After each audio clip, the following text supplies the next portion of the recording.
for the Delta.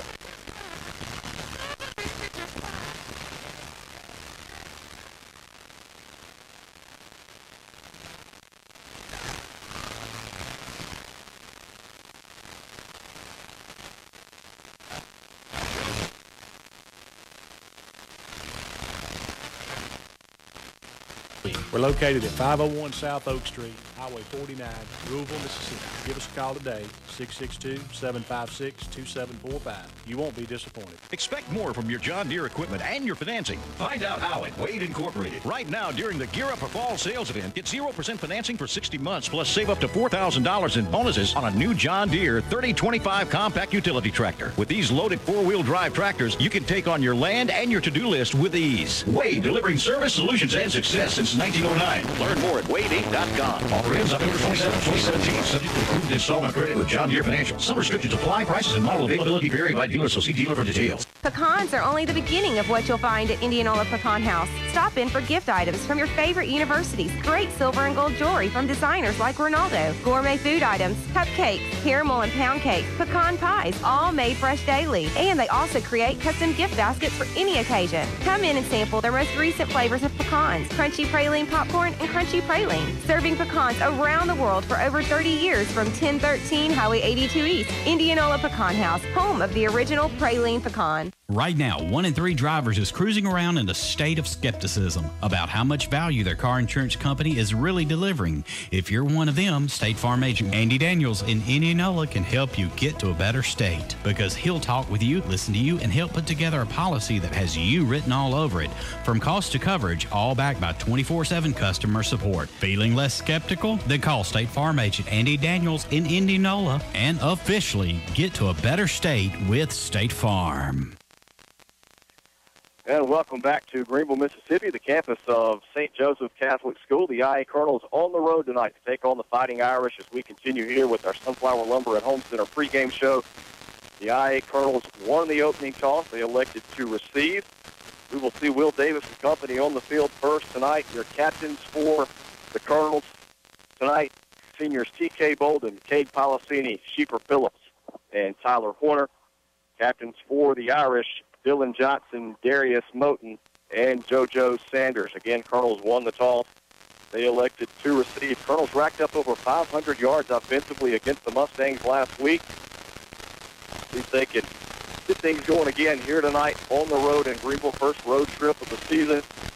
And always an exciting time when the Colonels and the Irish get together. We mentioned the last couple of years, ball games have been close. The first game of the series, 2015, was a shootout. The Colonels pulled away late to win 48-30. Last year here in Greenville, the Irish led 18-6 midway through the third quarter. Colonels rattled off 24 unanswered, led by the running game of Sherman Timms, and were able to pull away here on the road to pick up the win over the Irish, looking to make it 3 in a row here tonight on the road. Next week, Colonels are back at home. Starkville Academy will come to Legion Field for a 7 o'clock kickoff. We will have it for you right here on Super Talk for the Delta.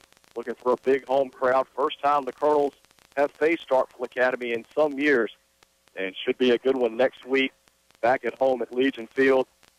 But first things first, got business to take care of here tonight.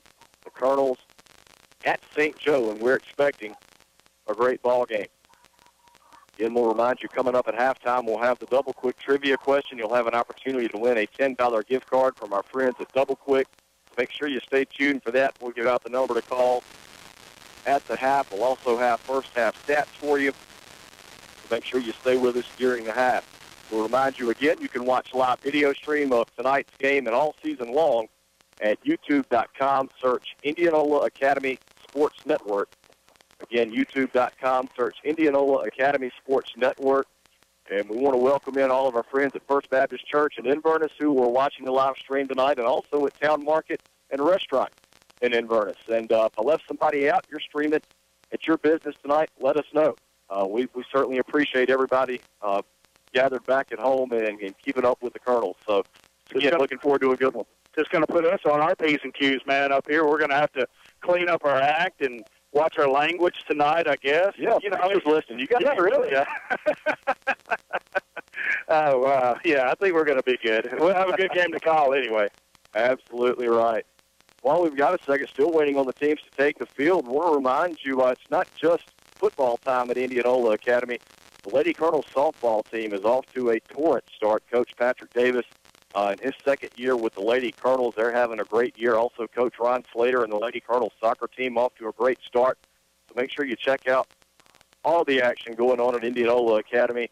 Everybody gets excited about football, but it's not just football that the Colonels are known for. Lady Colonels can get it done as well. And right now, softball and soccer season are in full swing. And we invite you to go out and check out the Lady Colonels when you have a chance. Colonels will be in their road white tops with blue letters, blue numbers, the royal blue pants with the blue helmets, white IA logo. St. Joe Fighting Irish are in their home green tops with white letters, white numbers, white pants, gold helmets with a green three-leaf clover logo on the side. As we inch closer to kickoff here from Denny Strozzi Field on the campus of St. Joseph Catholic School in Greenville. Beautiful night for football here in the Delta. Not too warm. The mosquitoes haven't come out yet. Brady's having a great time here on top of the bird's nest, and we get closer to kickoff. When I watch a football game, I like to kick my feet up and prop up and rest, and we spread out some. And hey, whatever makes you comfortable, partner. Well, it was room when we first got here, and then suddenly we started noticing little pods here and there, and it was like, uh-oh, we're about to get packed. We are going to step aside, send it back to the station as we get ready for the opening prayer and national anthem here from St. Joe. When we come back, we will be ready for a kickoff between the Colonels and the St. Joe Fighting Irish. Stay with us. We'll be back and continue with the Sunflower Lumber and Home Center pregame show right after this. You're listening to IA Colonel Football on 96.9 Super Talk for the Delta. Born and raised in the Delta, we get it. We understand your connection to this land because ours is just as strong.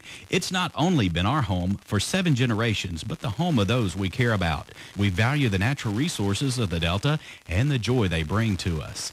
Our goal every day is to nurture and protect those as we continue to provide the best services possible to our customers. That's Gresham Petroleum Company, Indianola. Call 887-2160. That's Gresham Petroleum Company. Hi, folks. Brady Smith with Sunflower Lumber and Home Center here to tell you about our company. Since the 1940s, Sunflower Lumber has been in the same location with the same mission we have today. That's customer service and satisfaction to the fullest. Our dedicated, knowledgeable staff is here to work for you, whether adding on to the hunting camp, updating your kitchen or bath, spring cleaning around your property, or replacing your roof. We're your first stop for all your project needs. Stop by today at 204 Highway 82 in Indianola or give us a call at 662-887-1511 and see what shopping local can do for you. That's Sunflower Lumber and Home Center. And go Colonels. This is Selden Van Cleve of Van Cleve Insurance. You may have noticed in the past that all successful athletic teams have a game plan they follow. We at Van Cleve Insurance feel that your insurance is no different. We are a trusted choice independent agent and offer all lines of insurance, which enables you to have all of your coverage in one place. Let us take a look at your insurance and work up a successful game plan for you. That's Van Cleve Insurance, located on Highway 49, Indianola since 1932.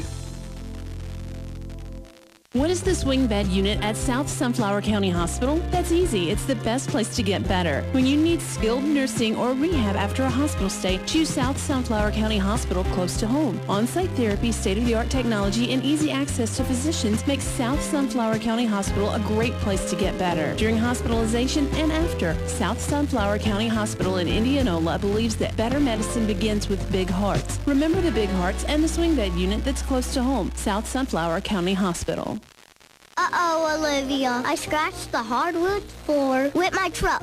Oh, no, Cooper. What are we going to do? Call my pals at Robertson Floor Service. That's right, Cooper and Olivia. Your pap at Robertson Floor Service has been serving the Delta's flooring needs since 1992. Call us for an appointment today at 662-887-4477. Tell them, Olivia. Come to Pep Store. We do your hardwood floor and get a free coat. Get ready for the woods at Outlaw Sporting Goods in Greenwood. Find stands, attractants, feed, ammunition, rifles, and shotguns. Outlaw is a certified Benelli dealer. Find boots and clothing from Southern Marsh, Cool, and Drake. We have a wall of handguns, archery range, bows by Hoyt, Elite, and Bowtech, crossbows, youth bows, Rage, broadheads, Yeti coolers in every size and color. Duck hunters, we have decoys, shells, and waders. If you need it, Outlaw Sporting Goods has it. When you leave Outlaw Sporting Goods, you just feel better. Outlaw Sporting Goods, Greenwood.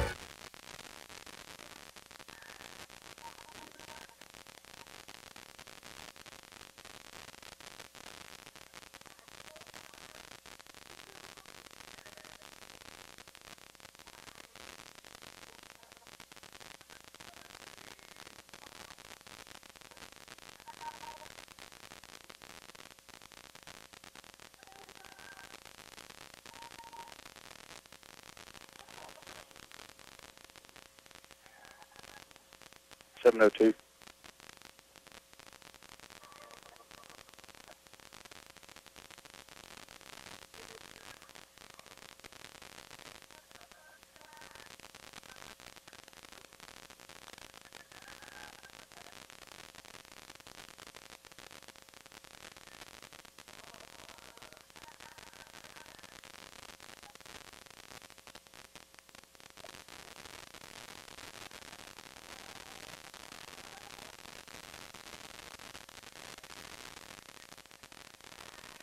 And welcome back here as we wrap up the Sunflower Lumber and Home Center pregame show. Remember to go by and let the friendly staff at Sunflower Lumber and Home Center get you prepared for your next home improvement project as we get you prepared for kickoff. Both teams set to enter the field here in Greenville. Crowd continues to build and ready for a great night of football.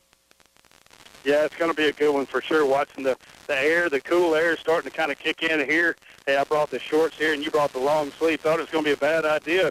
Maybe by the end of the night, that chill, that cool front might be coming through here. I know your thought process was keeping the mosquitoes off of you, but they make this stuff called off, man. I just don't know if I can wear that long stuff, too.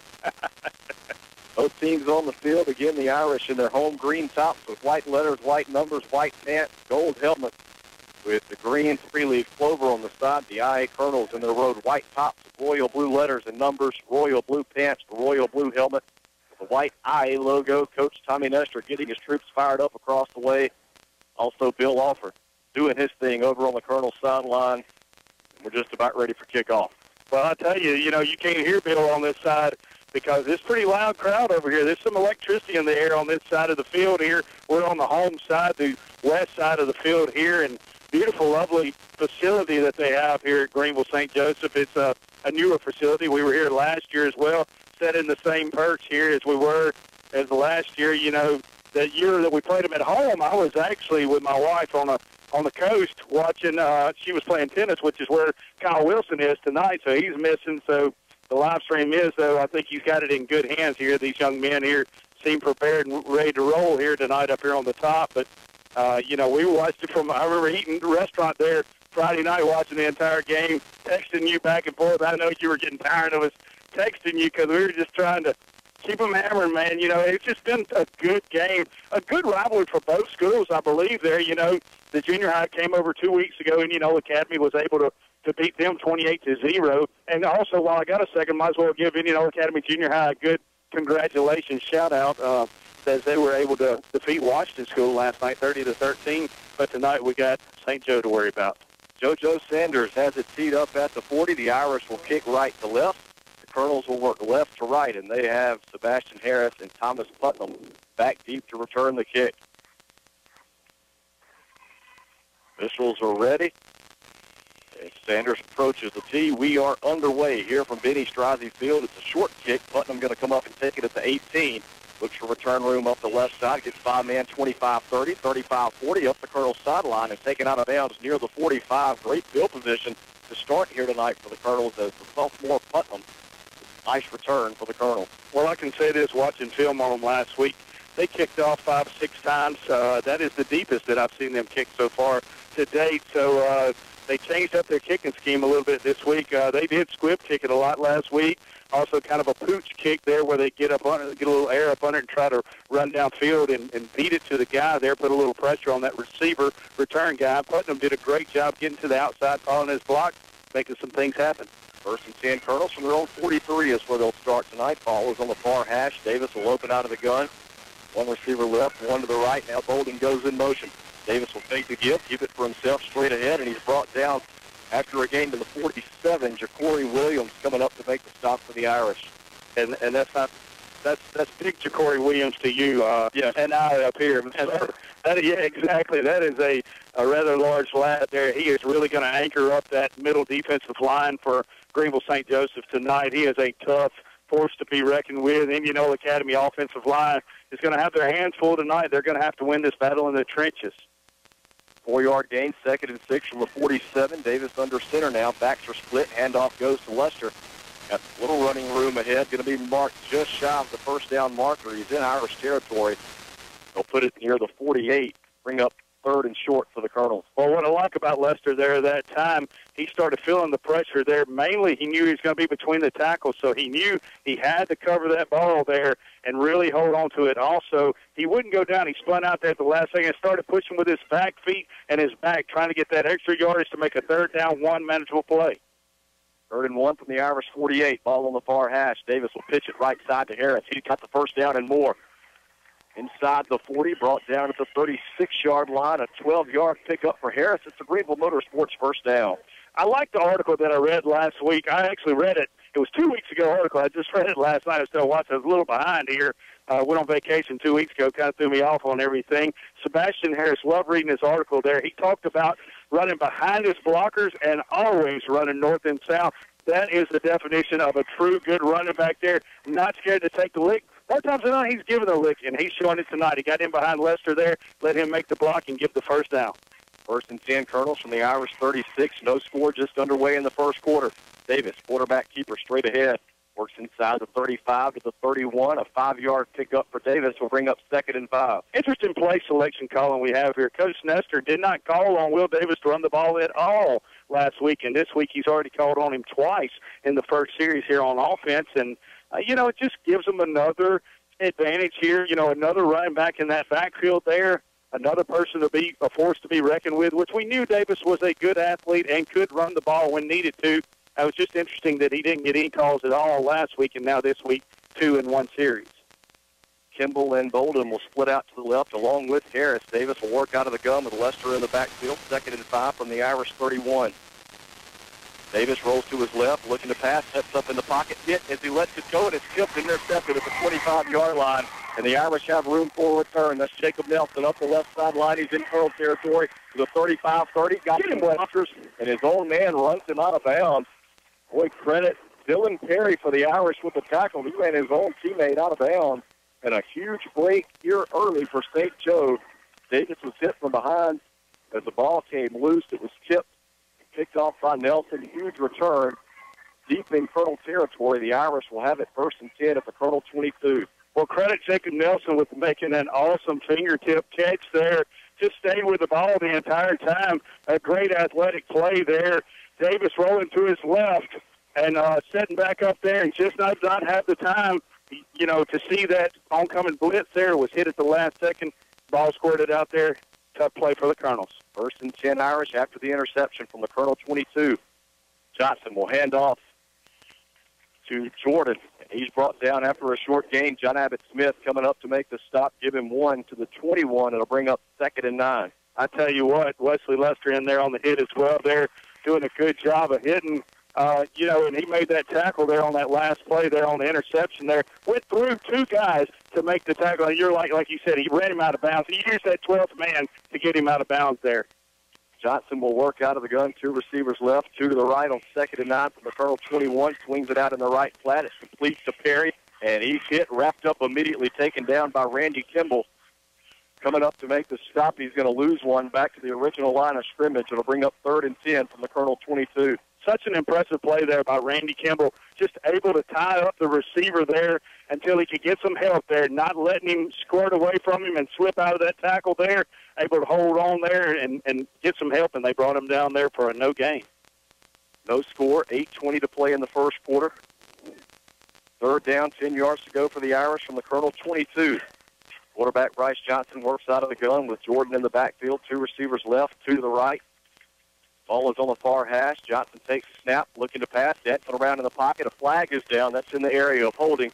Johnson will scamper, has enough for the first down, but this one may be coming back. Yeah, it is. It was holding. He just called it immediately there. You called it. I saw the hold there. One of the Indianola Academy defensive linemen was working upfield pretty hard on that offensive tackle, and he just could not hold his own there. That is one down part that I did notice on St. Joe watching film this past week. Their offensive line is big, but they're a little slower. I think if we get a lot of pressure on Johnson there, we're going to be able to have success there. So far on 2 plays here, it looks pretty good on the defense, but we got to have that bend but not break mentality here. This is a huge third down play. Indianola Academy's got to come up with a big play here. You mentioned bringing the pressure, getting some speed. Sophomore Houston Dana is in the game. Wears number 40 for the Colonels. He's in there on 3rd and 20 from the 32. Colonels looking for a stop. Johnson works out of the gun. 2 receivers to either side. High snap goes over the head of Johnson. He's able to run it down. He's in trouble in the backfield. Lester giving chase. Johnson going to pull up, heave it downfield toward the end zone. It's incomplete. Was trying to find Reggie Cotton downfield. Day Willis had the coverage. Incomplete pass will bring up 4th and 20. Again, applying the pressure with the high snap there really helped out on that one that time. After that it's all man's, game. It's the ball for whoever can get back there. Lester and company getting back there, applying the pressure on Johnson, not able to set his feet, rolling out to the left side there. And if you're Indianola Academy defense, that's the situation you want to put him in here. 4th and 20 for the Irish from the Colonel 32. St. Joe trying to take advantage of an early turnover as Jacob Nelson intercepted a Will Davis pass. Davis was hit as he let it go. Now the Colonels looking for the stop. Irish going to go on 4th and 20 from the 32. Johnson works out of the gun. They try to draw the Colonels offside, and it works. I believe that was Dana on the left side that got the early jump for the Colonels. Irish will pick up 5 yards, 4th and 15 coming up from the 27. Having Dana in there, just not normally used to that. A lot of those younger players are going to listen to that cadence. They're not going to watch that football. They just aren't used to doing that there. They're trying to get that jump. They got those ears pinned back, they're in a sprinter's position. They're trying to get as much pressure as they can on him, and it just worked out in St. Joe's favor that time. Got a timeout on the field. St. Joe wants to talk things over. 4th and 15 from the Colonel 27. We'll take a 1-minute break with no score. 7:50 to go in the first quarter. We're back in 1 minute. Colonel football on Super Talk for the Delta. Proud supporters of Colonel Football, the Tackett family, owners of Heartland Catfish Company, farm 7,200 surface water acres of catfish and 15,000 acres of grain land. That makes us the largest single grower of farm-raised catfish in the U.S. Heartland is committed to supplying our customers with the highest quality farm-raised catfish products. Be sure and eat catfish raised in the Mississippi Delta by looking for the Heartland seal, smooth, clean fillet cuts that meet the highest standards, just like Indianola Academy and Colonel Football. Heartland Catfish, a proud sponsor of Colonel Football. Steve's Cleaners, your one-stop dry cleaners. We offer a variety of services from cleaning comforters to prom and wedding dresses. We are proud to have served Indianola for more than 43 years and have now added a location in Cleveland to better serve the Delta. Our friendly and professional staff are ready to serve your needs. We at Steve's Cleaners always cheer for the blue and white of the Indianola Academy Colonels. Go Big Blue! Steve's Cleaners with locations in Indianola and Cleveland. Welcome back on 4th and 15. Another high snap goes over the head of Johnson. He has to go back and corral it in Irish territory, brought down by Stephon Smith at the St. Joe 44, and that's where the Colonels will take over on downs, 1st and 10. Colonels have it in Irish territory again, the score with 7:44 to go in the first quarter. I was fixing to say you had Stephon Smith, John Abbott Smith, and Wesley Lester. He's so co-host to Ken Toomey. He might as well be a Smith, too. The Smiths were putting the tandem on him that time there. They did a good job of getting back there. Once they saw that snap over that head, they knew to get back there and get after Johnson because you don't want him scrambling out there in wide open fields. One shot by Thomas Whitcomb. The Irish pretty cool. Davis to run the opposite to the left side. This is the Harris runs into the zone man. Fighting for extra yards. He works the first down. They're going to mark him at the 35. He'll be a yard short. 9-yard pickup for Harris will bring up 2nd and 1. Right now, and I'm not trying to say that one pass was a bad call there, but it was a fluke. It was a fluke play there. It was just wild, crazy there. But, hey, if it ain't broke, don't fix it right now. The running game is going so strong right now. If I'm Coach Nestor and company, I'm keeping it on the ground and pounding it down these guys' throats. 2nd and 1, Colonels from the Irish 35. Ball is on the far hash. Harris comes in motion to the near side. He'll take the pitch around the right end. He's got a Greenville Motorsports first down inside the 30. Down to the 26-yard line goes Harris. Another 9-yard pickup. The Colonels will move the chains. Man, I love that play there. The toss sweep there with Sebastian Harris going in motion at that. So that gives him that momentum going forward there, and he did exactly what he said in that article. He let his blockers get out in front of him and let the play develop there. He was able to see it from way back here about 2 or 3 yards deep and make a play and move those chains. No score with 7:20 to go in the first quarter. Colonels on the move. 1st and 10 from the Irish 26. Ball is on the near hash. Davis takes the snap, swings it out left side, complete to Bolden. Boy, the Irish held up. I thought they might have heard a whistle. Instead, Bolden will walk into the end zone for the touchdown. 26 yards from Will Davis to T.K. Bolden, and the Colonels strike first. They go up 6-0 with 7:08 to play in the first quarter. Don't forget to text 601-941-3922. Try to win a $20 gift card from our friends at Sookie's. And, folks, as many people that are trying to get that gift card, Sookie's got some good food there. Everybody's trying to have, you better have that phone number plugged in your phone and program because everybody's trying to get that as fast as they can. I'm like you, Watson. It was a lot of players standing around there. I don't know what was going on, but nonetheless, Indianola Academy, we had that recipe for success all last week. T.K. Bolden from Davis, and again, Davis just did a good job kind of throwing a little bubble screen out there in the flats. TK catching the ball, kind of wild again with that ball out there, but at the same time able to get upfield, and wow, did he turn on the Jets. William Barrier is on for the extra point at his block. Had one block last week. He was 5 for 6 last week with one block, and now the Irish come up to the block there, so the score remains 6-0. Colonels in front of the St. Joe Fighting Irish, 7:08 to play in the first quarter. We'll take a 1-minute break and be back with Colonel Football on Super Talk for the Delta. Local decisions made by local people. That's what you will get at Community Bank. You've been thinking about switching banks? Now is the time. Community Bank will handle all of your bank switching paperwork for you. We'll assign you your own personal secretary who will handle your former bank account, get you your new checks, fill out your direct deposit forms, and anything else you need. Just remember, we do the switch. You just enjoy Community Bank, a bank like no other. Community Bank, a proud Colonel booster. We all know that Indianola Electric works on electric motors, but did you know Indianola Electric works on irrigation well motors? Call Chris today to talk about any type of electrical work on your irrigation system. When you need work on your in-gun pivot motor, electrical motors, and generators, there's one place to call, Indianola Electric at 887-3292. Our fully trained professionals are ready to serve you, so call today. With over 34 years serving this area, we want you to be our next satisfied customer. Call Indianola Electric today, 887-3292, Highway 49 North in Indianola. And welcome back. 3 plays, 44 yards on a scoring drive for Indianola Academy. Will Davis to T.K. Bolden from 26 yards out, puts the Colonels on top 6-0. Extra point was blocked. 7:08 to play in the first quarter. Colonels on top here on the road in Greenville as Barrier has it teed up at the 40, set to kick it away.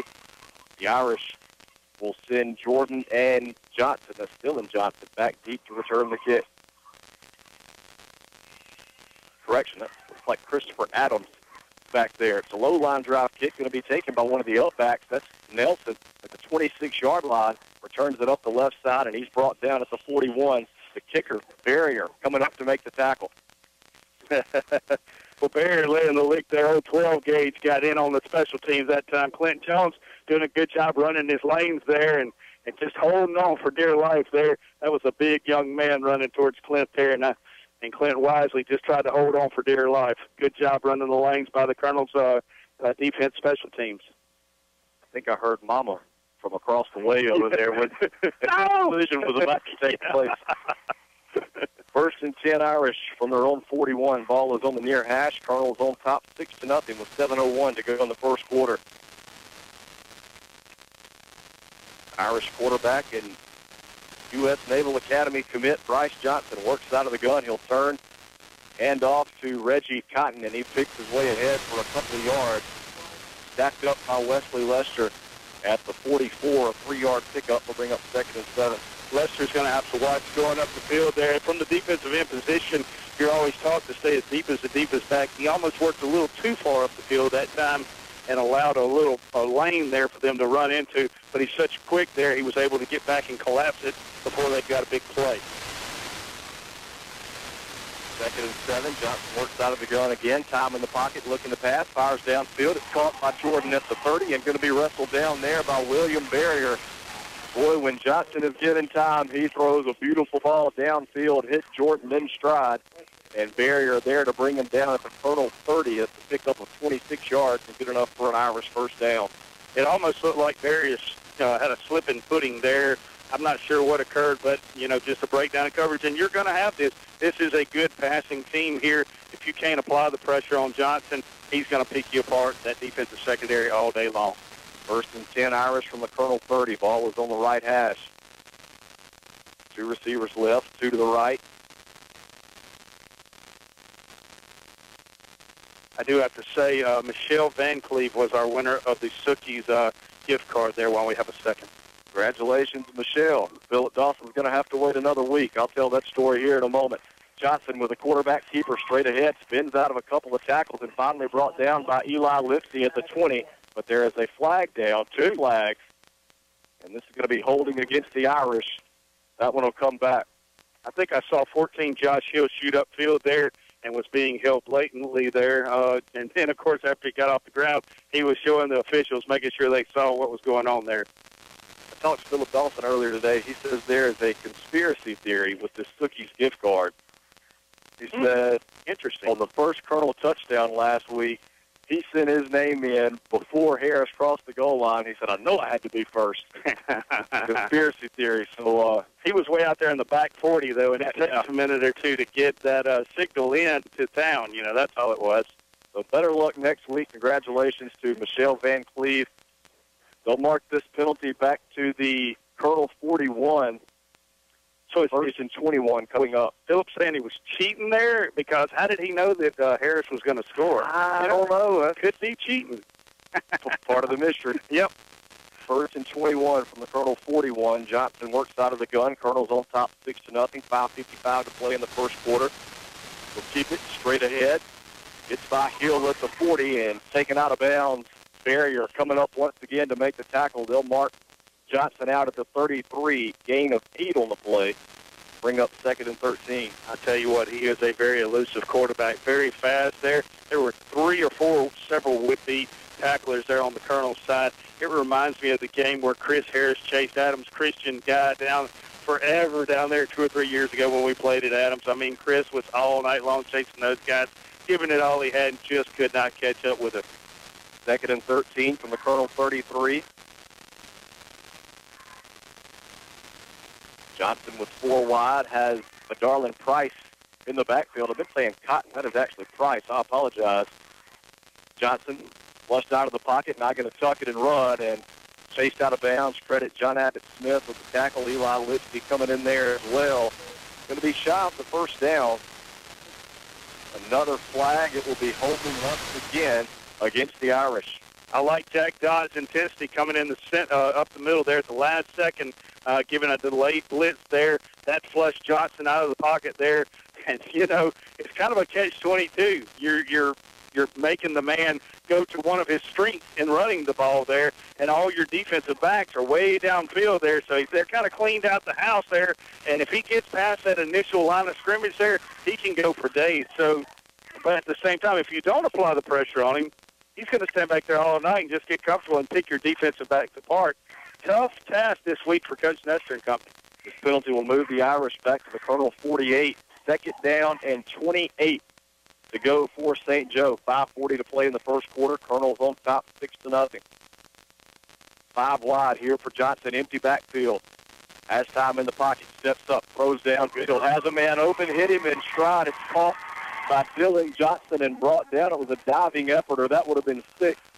Down to the 11-yard line. 37 yards on the pitch and catch from Johnson to Johnson, and the Irish are set up deep in Colonel territory. Just a beautiful 10-yard post route ran. The middle of the field was wide open there at that time, and Johnson ran the route perfectly to a T, got the inside position there on his defensive back, and was able to reel that thing in there. Fortunately for the Colonels, he was not able to keep on his feet there. That would have been 6.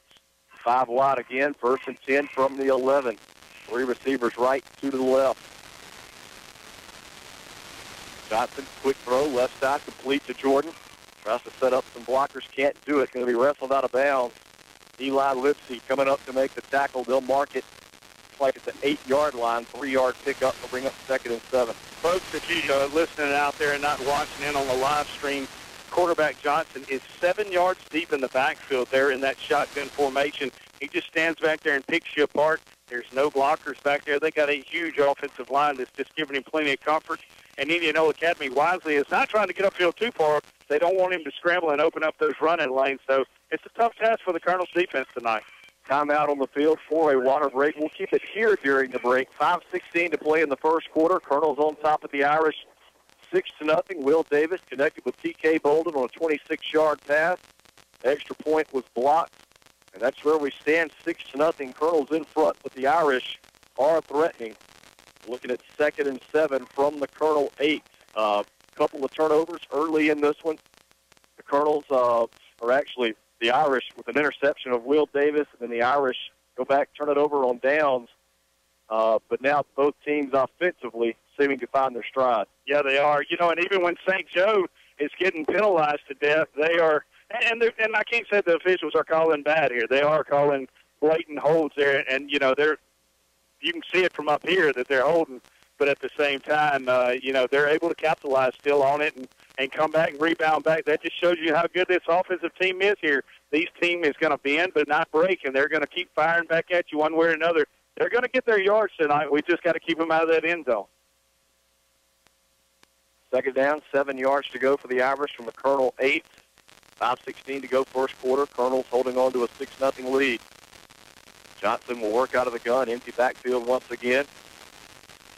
Thought about running. Now trying to set up in the pocket. He got to. Get on it. It's rolling back near the 15, still on the ground, and the Colonels have recovered. John Abbott Smith, or is that Lester? That's Wesley Lester who comes up with the recovery. Boy, if you're the Irish, you got to learn the lesson there. Just fall on the ball. Several green shirts tried to scoop and score there. Instead, it results in a turnover, and the Colonels catch a break. Woo, what you talking about, Watson? You know, you would think in 12 years of doing this, I would calm down some and not yell at you while you're talking. I just get a little too intense there at times. I'm sorry. I apologize to my partner here. And folks, I just get really excited about Indianola Academy Colonel football, as well as all these fans out there. Wonderful fans week after week, you know, and I'm glad y'all are out there listening in. Hope we can try to bring this to you and tell you how intense this game is tonight. 1st and 10 Colonels after the fumble at their own 12-yard line. Davis under center. Offset eye in the backfield. He'll pitch it left side to Harris. Tries to stretch it to the sideline. He's brought down after a short pickup. They'll mark it around the 17. So we've got a little bit more than I thought. 5-yard pickup will bring up 2nd and 5. That tall sweep out onto the left side there, just doing a good job trying to get to the outside, sealing that outside the linemen are, and doing a good job up front there, blocking, and you know, got a 2nd down and manageable play. 2nd and 5 from the 17. Harris comes in motion to the near side. Handoff goes to Lester straight ahead. Spins are going to be close to the 1st down marker. They put it looks like, at the 21.5. They need to get to the 22. It'll be 3rd and short. Give him 4 on the carry. Colonels quickly to the line of scrimmage.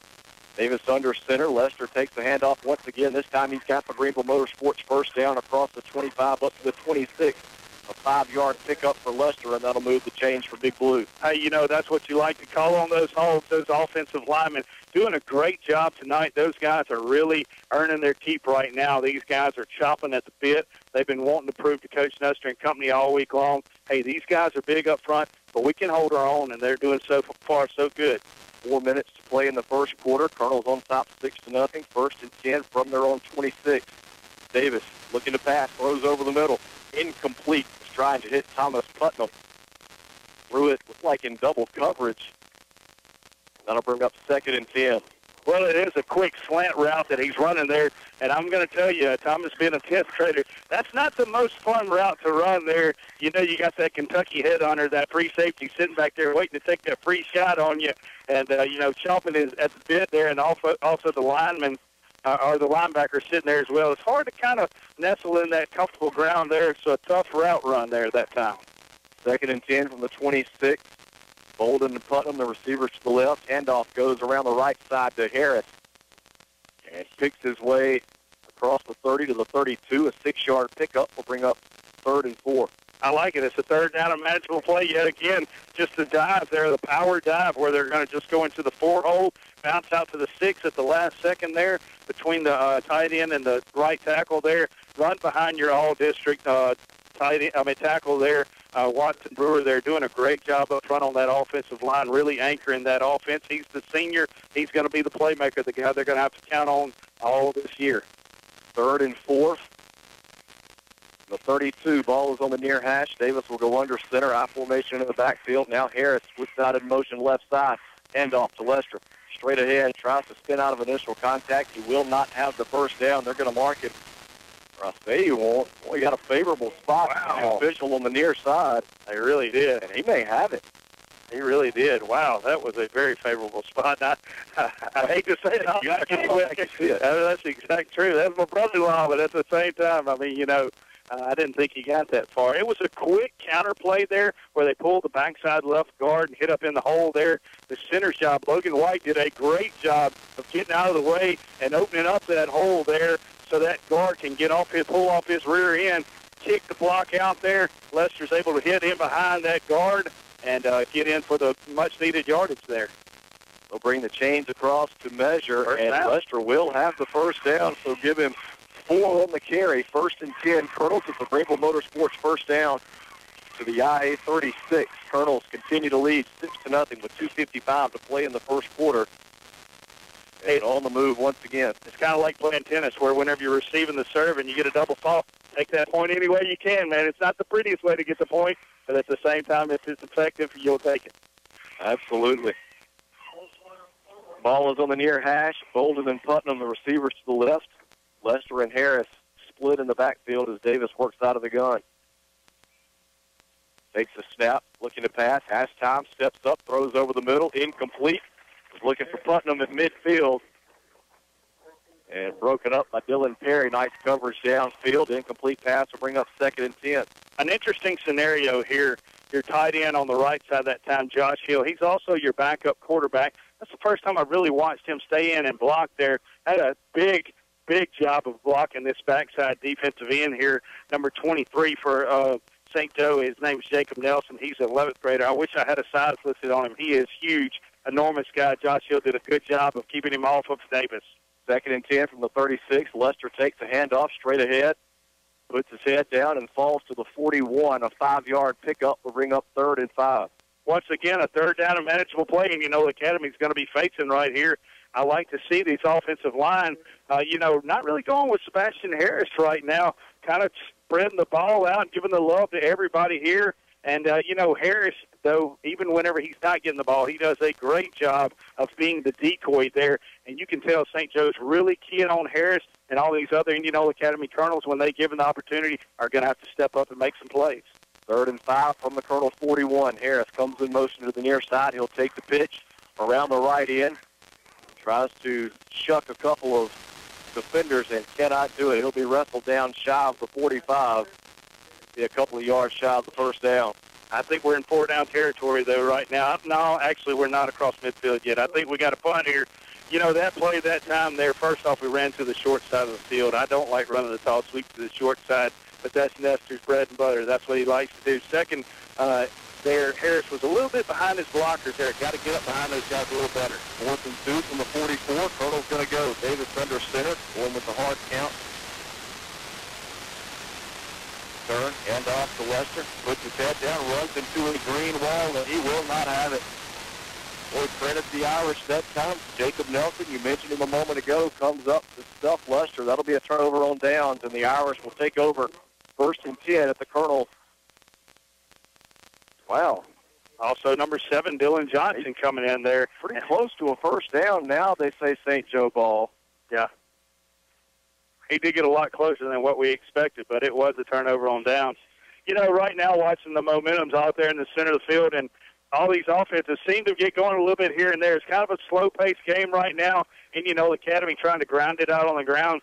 St. Joe doing what they like to do and passing the ball. Indianola Academy knows they can pass the ball, but why do that? Let's establish that ground game there, run that clock off. 1:11 to play first quarter. Colonel's on top 6-0. St. Joe takes over 1st and 10 from the Colonel 46. Ball is on the near hash. Johnson works out of the gun. He'll run the option right side. Pitches to Jordan. Gets by Colonel at the line of scrimmage and taken out of bounds. Barrier and Kimball over there to make the tackle. See where they mark Jordan out. We'll put it at the 42, a 4-yard pickup. We'll bring up 2nd and 6. Well, you know, that time running the option play there, Tom, I thought Johnson got rid of it a little too soon there. He seems to be a more aggressive player where he wants to run the ball a little bit longer there, but he got rid of that fairly quick, and Indianola Academy able to capitalize and stretch it out. 2nd and 6. Johnson looking to pass, swings it left side, complete to Perry, picks up a couple of blocks, now spinning his way. He's losing yardage. Now puts his head down, gets back inside the 35. He'll have enough for an Irish first down. Taken down at the 32, a 10-yard pickup. I thought he was going to spin his way out of the first down there for a minute. I can say that watching video on them all this week.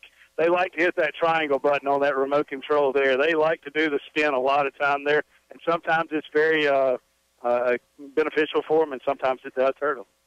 1st and 10 Irish from the Colonel 32. Colonel's on top 6-0 here. We wind down the end of the first quarter. Johnson running around in the pocket, in trouble. Now going to tuck it and run, and he'll be taken down by Eli Lipsy inside the 30 at the 26. Another flag is down. I watched the Yankees and Detroit team. They were throwing at each other. That official looked just like those pitchers for those opposing teams there, just throwing that ball at one another. He threw that yellow flag right at that lineman. I mean, it was no doubt who he was throwing it at, and he homed it at him. But he was doing a very good job of I would call that groping. That was not holding there. I heard the official say he's giving him the business that time. That is the most funny. That's the call of the century, and I think that was the call there that time. They will mark this back to the Colonel 44. Loss of 12. We'll bring up 1st and 22. 1st and 22 from the Colonel 44. Johnson works out of the gun with Price in the backfield. 2 receivers to the left, 2 to the right. Takes a snap, looking to pass. Dana giving chase in the pocket. Hits him from behind. Johnson breaks free. Weaving in and out of Colonel defenders to the 35. Tries to work his way to the 30 and taken down at the 31. Eli Lipsy coming up to make the stop. Alex Tannehill in there as well. And that will bring the first quarter to a close. Indianola Academy on top after 1 quarter of play, 6-0 over the St. Joe Fighting Irish. We will step aside, take a 1-minute break, and be back with Colonel Football on Super Talk for the Delta. For more than 70 years, Guarantee Bank and Trust Company has embraced the time-tested principles of independent banking. We work to develop relationships with our customers, a relationship that provides the peace of mind knowing that your bank is with you every step of the way. Come discover it for yourself at Guarantee Bank in Batesville, Belzona, Cleveland, Greenville, Hernando, Hollandale, Indianola, Senatobia, South Haven, Vicksburg, and now open in Grenada. Personal service, professional solutions. Member FDIC, and equal housing lender. From Indianola, Greenwood, Belzona, Greenville, and places near and far, people just like you are coming to Hometown Restaurant for the best steaks in the Delta, period. Juicy on the inside, just right on the outside. Mark Gary says, come on in and we'll cook your steak just the way you want it. Also try our Mississippi Delta catfish, grilled, fried, or blackened, or our succulent shrimp, the freshest in the Delta. And remember, there's always something just right on the kids' menu. Mark Gary and the great staff at Hometown are proud Colonel supporters. Visit Hometown Restaurant soon in downtown Inverness. And welcome back as we get ready to start the second quarter here from Denny Strozzi Field on the campus of St. Joe Fighting Irish in Greenville. The Colonels of Indianola Academy on top 6-0 after 1 quarter of play. We swap into the field. The Irish will now work left to right as you look at your radio, and St. Joe looking at 2nd and 9 from the Colonel 31. Ball is on the right hash. When you were talking about it off the air, how exciting of a player Bryce Johnson is to watch. He can do it with his arm or his legs. I think we had 11 guys almost tackle him there on that last run. I'm telling you, he is all over the field. Very good player. Snap back to Johnson on 2nd and 9. Swings it left side. Complete to Dylan Johnson. Has an Irish first down. Breaks free down the sideline, and he will take it in for the touchdown. Johnson to Johnson from 31 yards out, and the Irish tie the game at 6 with 11:51 to play in the second quarter. Man, wow. Just their coaching staff just does a great job of, hey, they figured out, let's get our guys out, the athletes out there in that open space. Let them utilize that open space and work to get to that end zone there. Beautifully executed run there, a pass there by St. Joe. That's going to put them on the top ball game here with Indianola Academy. Irish, the extra point attempt is low and no good. So we remain tied 6-6, 11:51 to play in the second quarter. That was Berkeley Griffin, the extra point attempt for the Irish. A 4-play, 46-yard drive. Bryce Johnson to Dylan Johnson from 31 yards out. We're all knotted up here in Greenville.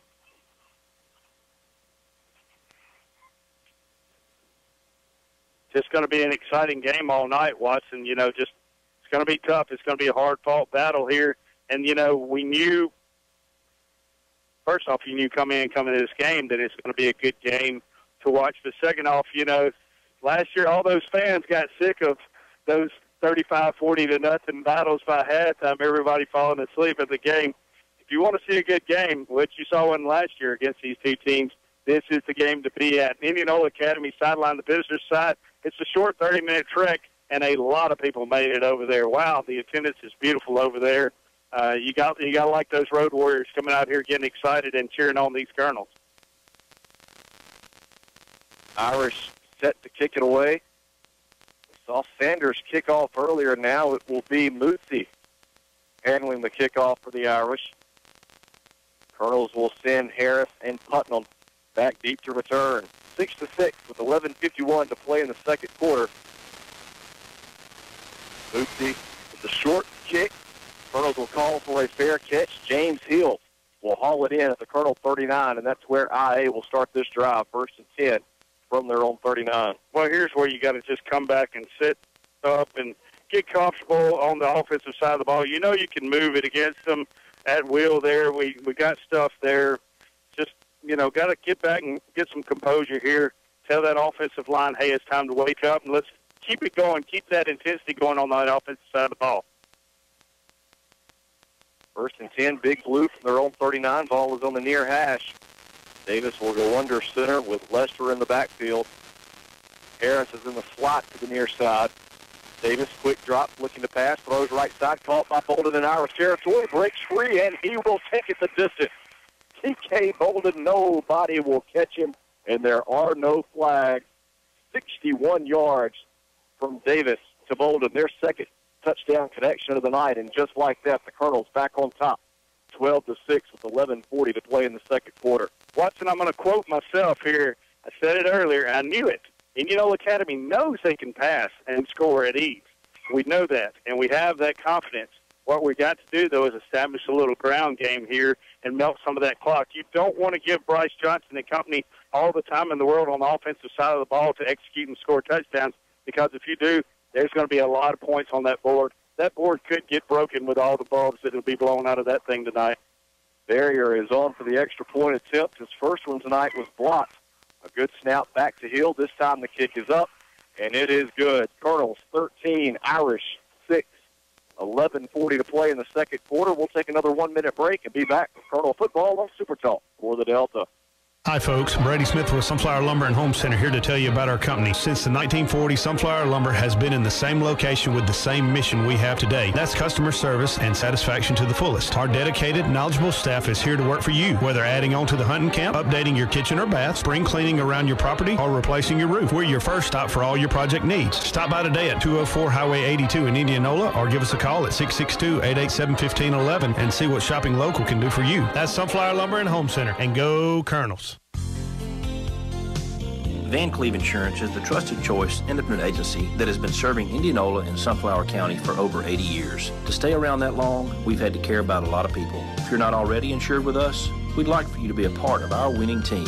Stop by or call so we can review your current home, auto, or commercial insurance plan. Chances are we can save you money, give you broader coverage, or better service. That's Van Cleve Insurance, located Highway 49 in Indianola since 1932. Welcome back. One play, 61 yards. Will Davis, T.K. Bolden, their second touchdown hookup of the night. Colonels on top 13-6 over the St. Joe Fighting Irish. 11:40 to play in the second quarter. Barrier set to kick it away. Jordan and Johnson back to return, and Johnson going to run up, take it on a hop at the 10. Looks for running room straight ahead. Spins out of a tackle at the 20. Still on his feet. 25-30. Down the left sideline. Johnson got running room in Colonel territory. And the Colonels run him down from behind Thomas Putnam, the sophomore, saving the day.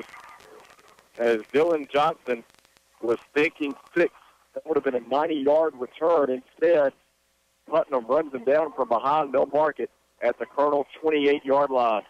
I got to say, Putnam did not have the best of angles there.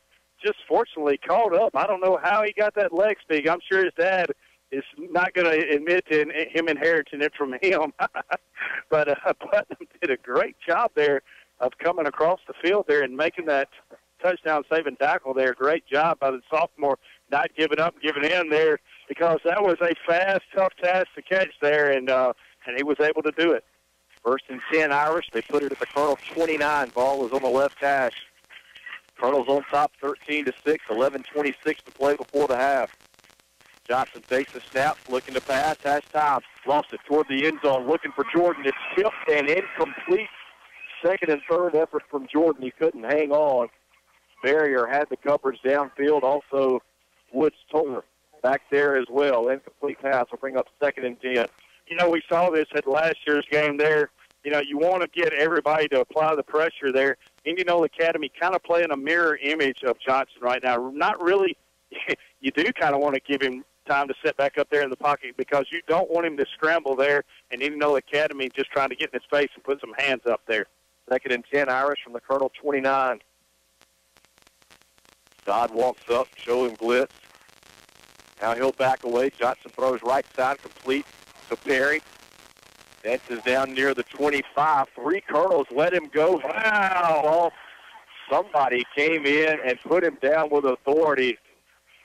Mr. Perry meet Wesley Lester. Boom shakalaka. That's how you do it right there. Hey, he's scrambling, steady moving around, and I know what the coach for St. Joe is saying. He can't come in there and lick like that. Yes, he can. He was about to escape that tackle there, and suddenly somebody came in there from Indianola and lit him on fire. I could not tell who it was. I think that's an automatic Bill's body shot collision of the game right there. That's going to be tough to beat all year. And it happened so quick and all in a pile, I could not tell who it was. That's your brother-in-law. I think it was. It looked like it. He's explaining himself to the St. Joe coaching staff why he came in and laid the lumber. He was dancing around. He was about to escape there. There were 3 or 4 guys all over him, and they just were falling off. They've done it the past couple of plays. St. Joe's got some quick guys that are not going to go down with the first contact there, and Lester and company are going to have to bring the thunder on the defensive side of the ball. Wow, intense. I love it, man. I got chill bumps up here right now. I can feel that lick up here. Yeah, 4-yard pickup to the 25, 2nd and 6. And the Irish coaching staff getting the explanation that, hey, Perry was still making an effort. Can't fault Lester for coming in and doing his job. I said 2nd and 6. I beg your pardon. It's 3rd and 6 from the Colonel 25. And I was about to say they had 12 guys in the huddle. flag down here. This one will go against the Irish as the Colonels lead 13-6, 10:57 to play in the second quarter. Illegal substitution, the call against the Irish. We'll back them up 5 yards to the 30. So 3rd and 11 now for St. Joe. Well, the Irish getting frustrated here. See if they're able to keep their composure. Well, just a tough situation here, and I understand why they're thinking that, but when you don't go down, that's what happens, you know, and you hate to say it, but sometimes it works in your favor, sometimes it don't. Johnson will work out of the gun on 3rd and 11 from the Colonel 30. 2 receivers left, 2 to the right. Price in the backfield. Johnson fakes the give, looking to pass. John Abbott Smith giving chase. Johnson going to tuck it and run left side. In trouble, runs into his own man and taken out of bounds after a 2-yard pickup. Well, he tried to use his feet that time. Couldn't escape the pressure. Was that John Abbott Smith over on the far side on the tackle? I think that's Lester again. That's Lester again, yeah. Coming all the way from the backside. John Abbott was giving him chase. No. Yeah, that's 26. That's so hard to, John Abbott, yeah. Wow, it's hard to tell that 26 and 28, especially way on the other side there. And they're both running, and they both start out in the middle of the field right there. And, it's a tough one to call, especially way on the other side of the field. 2-yard pickup. 4th and 9 from the 28. Irish going to go. 9:45 to play, second quarter. Colonels leading 13-6. And now Coach John Baker and the Irish going to burn another timeout. They'll talk things over. Colonels on top by 7. Just over midway through the second quarter. We'll step aside, take a 1-minute break, and be back with Colonel football on Super Talk for the Delta. The year was 1953. The average wage was $4,000 a year. Gas was 20 cents a gallon, and Dwight D. Eisenhower became president. In that same year, in the land of cotton, the Mississippi Delta, Abrahams was born. Michael and Helen Abraham carry on the proud tradition of offering the finest collection of men and women's clothing for Indianola and all of the Delta. Jeans from Big Star and Silver, mountain khaki shorts and pants, and Polo and Cotton Brothers for men. For the ladies, shoes by OTBT, Barefoot Dream sweaters, and Carly dresses and tunics. And don't forget Patagonia and True Grit in ladies and men. Proud Colonel Boosters, Abrahams, downtown Indianola. It's no secret, saving you money on your groceries is what we do every day at Shoppers Value Foods, Indianola. This week, save on ground chuck the family pack, $2.28 a pound. Assorted pork loin chops, $1.47 a pound. Delicious St. Louis style ribs, $2.07 a pound. Fresh iceberg lettuce, 93 cents a head. And a 59-ounce carton of Tropicana Punch, 88 cents. What it costs to get it to the shelf plus 10% at checkout. That's how we do it every day at Shoppers Value Foods, Highway 82, Indianola. We make it simple. 4th down, 9 yards to go for the Irish from the Colonel 28, 9:42 to play in the second quarter. The IA Colonels on top 13-6. We've got a good one here in Greenville. Johnson will work out of the gun on 4th down. 2 receivers left, 2 to the right. Price in the backfield.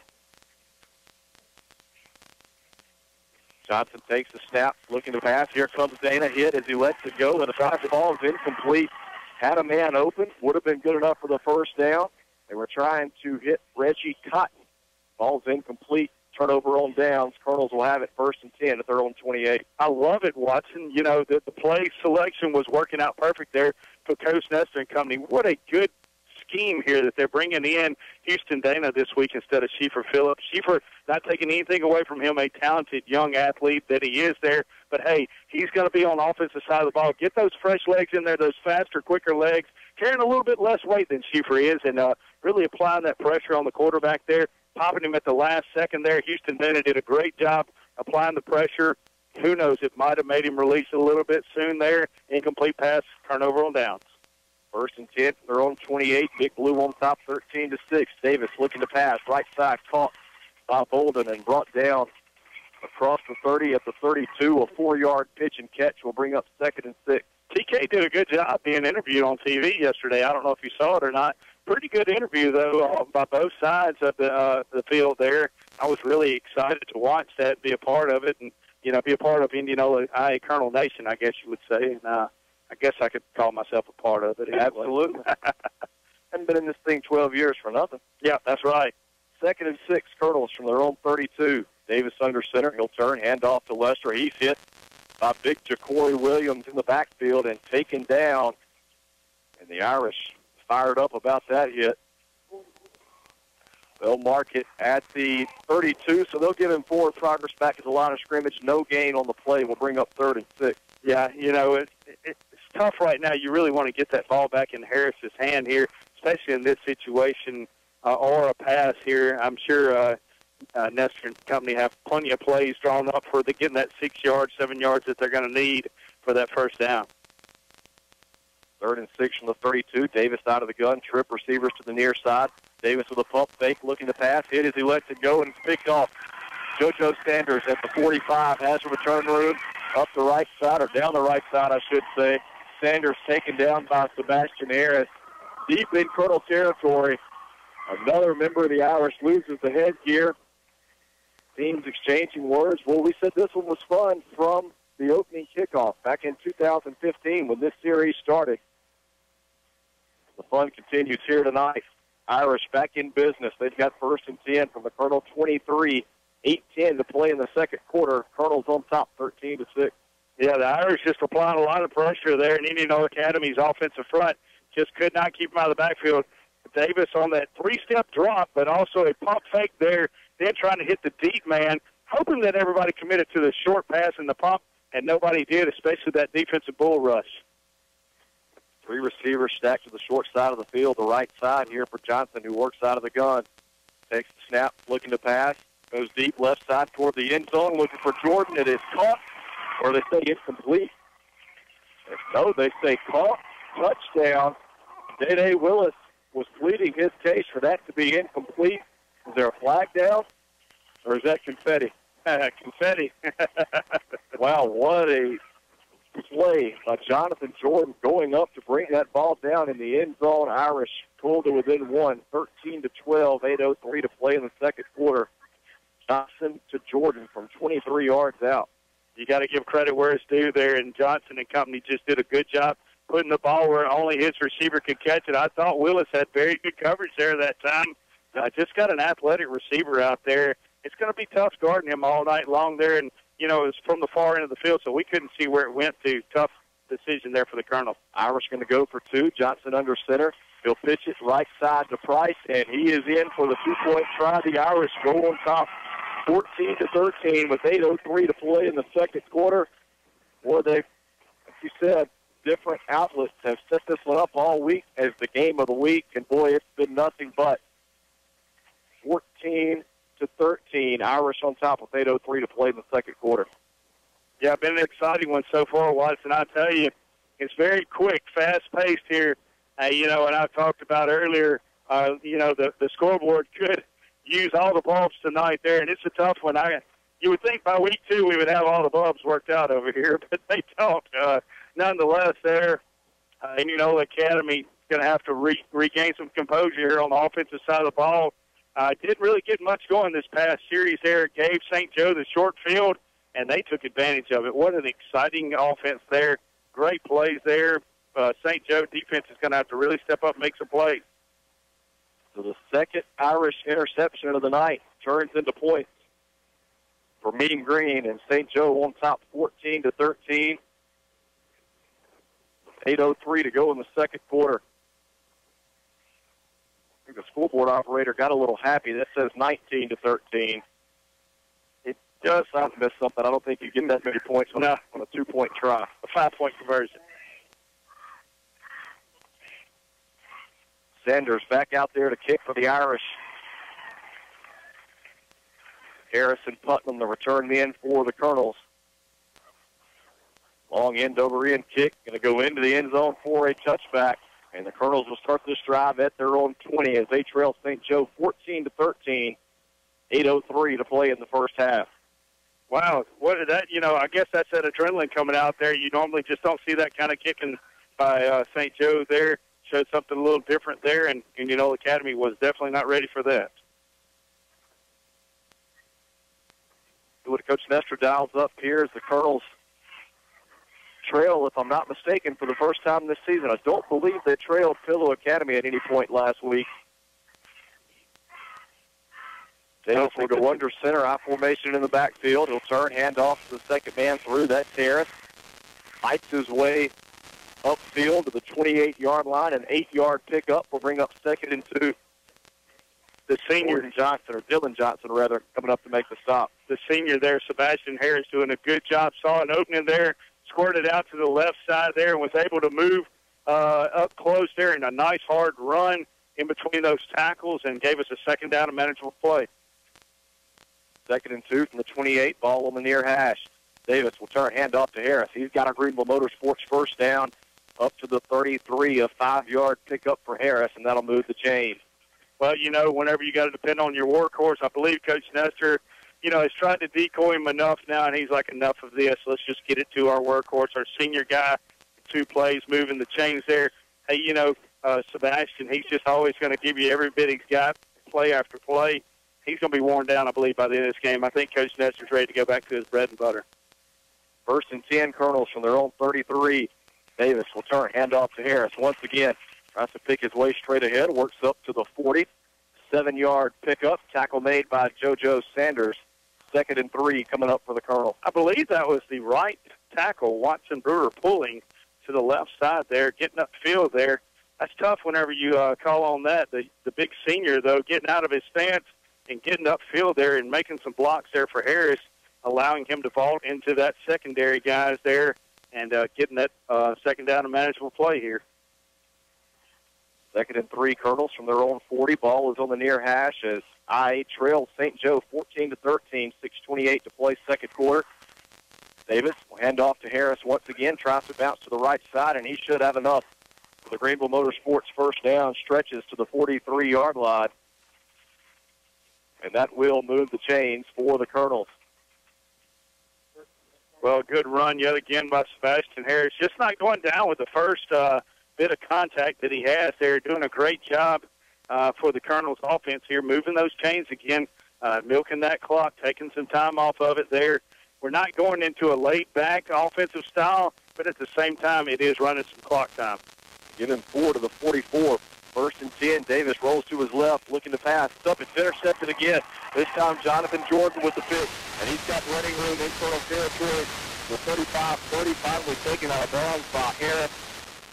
And Harris comes up slow. That is the 3rd pick of the night for the Fighting Irish. And they are in business once again, looking to extend a 14-13 lead over the Colonels.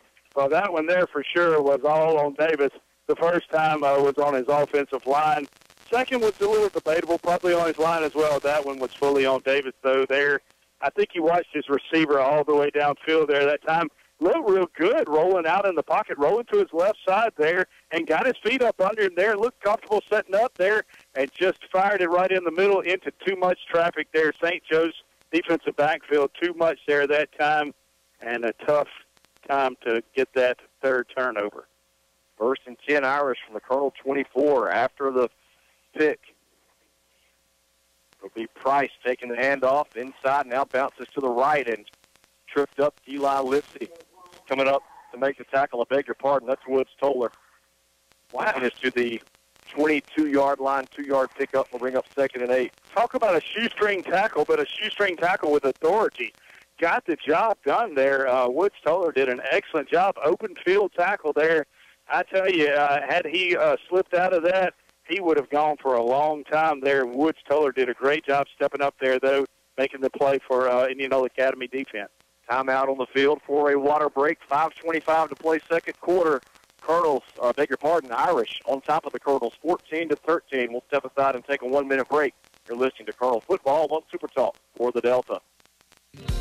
I'm Greg Bills from Bills Body Shop in Rubel, Mississippi, and I want to fix your car. We've been in business for 40 years in the same location. We're a family-owned business and currently have 3 generations still working under the same roof. If you're ever in an accident, we can tow your vehicle, help you with your insurance claim, get you in a rental car, repair your vehicle, and deliver it back to you in usually under a week. We're located at 501 South Oak Street, Highway 49, Louisville, Mississippi. Give us a call today, 662-756-2745. You won't be disappointed. Pecans are only the beginning of what you'll find at Indianola Pecan House. Stop in for gift items from your favorite universities, great silver and gold jewelry from designers like Ronaldo, gourmet food items, cupcakes, caramel and pound cakes, pecan pies, all made fresh daily. And they also create custom gift baskets for any occasion. Come in and sample their most recent flavors of pecans, crunchy praline popcorn, and crunchy praline. Serving pecans around the world for over 30 years from 1013 Highway 82 East. Indianola Pecan House, home of the original praline pecan. Stuck in a state of falling behind, struggling to keep up with your kids, your finances, your insurance, your life? Then let State Farm agent Andy Daniels in Indianola help you simplify and get to a better state, because with Andy Daniels handling your auto, home, and life insurance, you'll have more time to handle everything else. More money too, because adding State Farm policies can earn discounts that could add up to 40% and actually help you get ahead. Call State Farm agent Andy Daniels in Indianola today and get to a better state with State Farm. Born and raised in the Delta, we get it. We understand your connection to this land because ours is just as strong. It's not only been our home for 7 generations, but the home of those we care about. We value the natural resources of the Delta and the joy they bring to us. Our goal every day is to nurture and protect those as we continue to provide the best services possible to our customers. We are Gresham Petroleum Company, Indianola, Mississippi. Call 887-2160.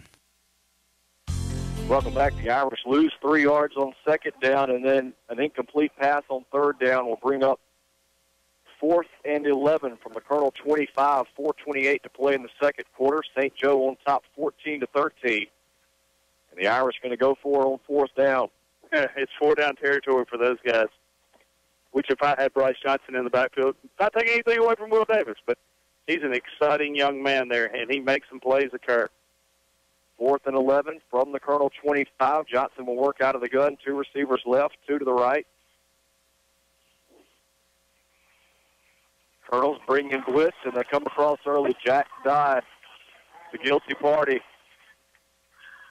Still not enough. 4th and 6. There you go. Still not enough for first, but it's going to give them a 4th and a little bit more manageable of a play. Walk it down to the 20. 4th and 6. Got to get to the 14 to pick up a first down.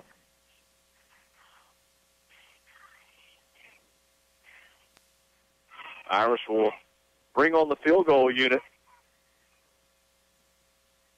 Watch that ball. This will be a 36-yard attempt from Berkeley Griffin. Ball is spotted in the middle of the field. Again, a 36-yard attempt. Irish looking to extend the lead. Snap is back. Kick is up, and it is well short. So the Colonels will take over all downs. They catch a break there. The Irish not able to take advantage of their 3rd pick of Davis on the night.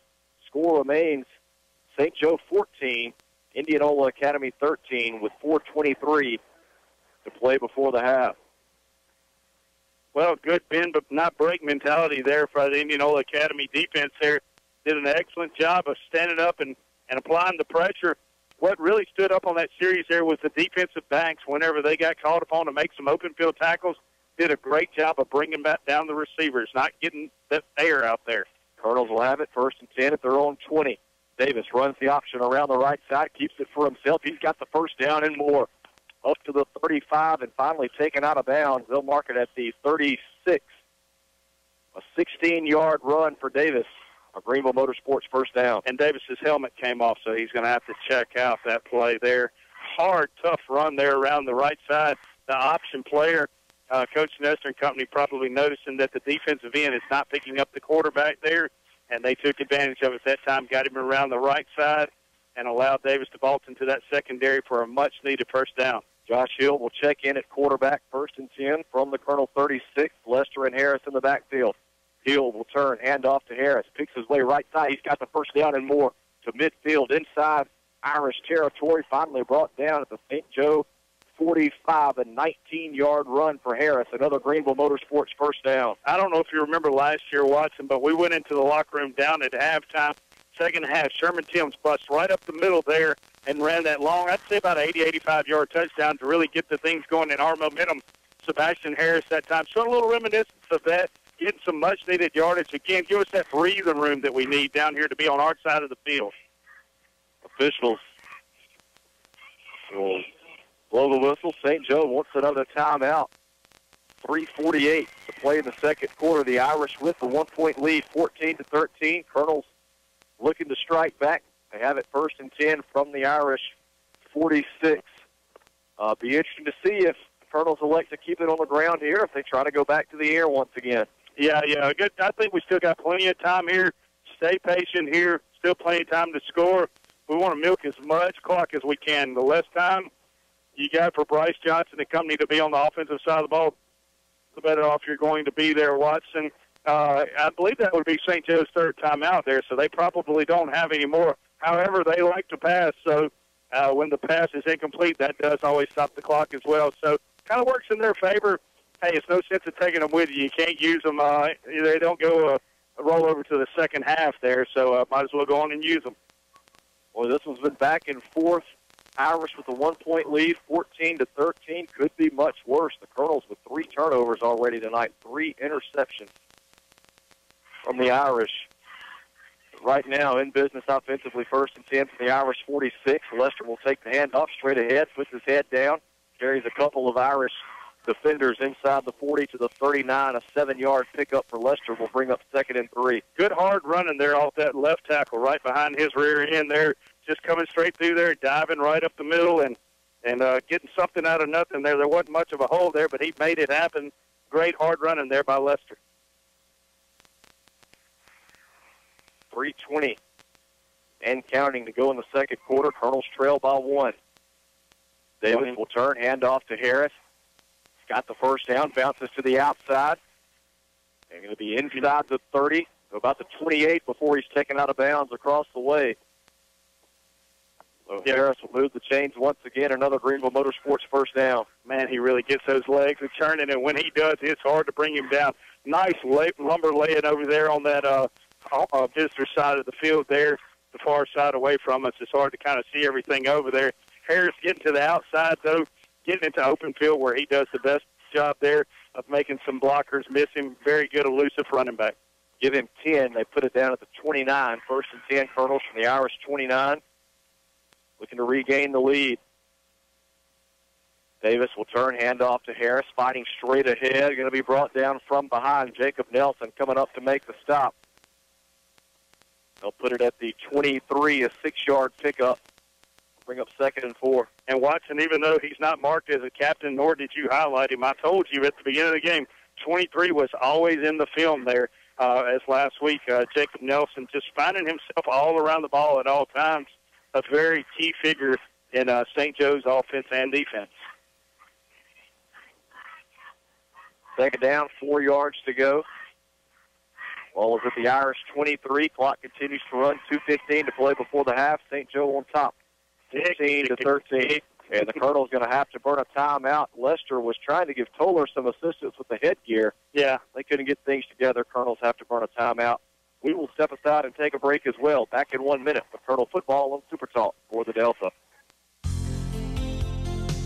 Has something new been added to your life? A new car, a new house, a new business responsibility? Then your insurance policy may need some reviewing too. Why not see a pro, a trusted choice, independent agent? That's us, Van Cleve Insurance. There's no substitute for professional know-how when you need insurance for your home, car, or business. We can help you choose the policy that's best for you. That's Van Cleve Insurance, located on Highway 49 in Indianola since 1932. Hi folks, Brady Smith with Sunflower Lumber and Home Center here to tell you about our company. Since the 1940s, Sunflower Lumber has been in the same location with the same mission we have today. That's customer service and satisfaction to the fullest. Our dedicated, knowledgeable staff is here to work for you, whether adding on to the hunting camp, updating your kitchen or bath, spring cleaning around your property, or replacing your roof. We're your first stop for all your project needs. Stop by today at 204 Highway 82 in Indianola or give us a call at 662-887-1511 and see what shopping local can do for you. That's Sunflower Lumber and Home Center, and go Colonels. Expect more from your John Deere equipment and your financing. Find out how it weighed in the Irish 23, 2:10 to play in the second quarter. Colonels trail the Irish 14-13. Davis will go under center. Turn, handoff, actually going to keep it for himself around the right side. He's got the first down and more, but a flag is down. This one will go against the Colonels. Already see the Irish celebrating. We're going to get Stephon Smith with the hold. Yeah, I saw him in there, just trying to block and get all his quarterback that he could there, and the fans on the on the home side really roared there. I believe that's probably about the first penalty that Indianola Academy has received all night long tonight there, and this was a big key time here. I noticed here a second ago, this wide side of the field here, DK Bolden out here, all out in outer space, single-man coverage here. I'd love to see a slant run out here, wide open space on here this time, and maybe go on and get in this end zone quick, kind of toying with them here. Mark it back to the 30. 2nd and 11 coming up for the Colonels.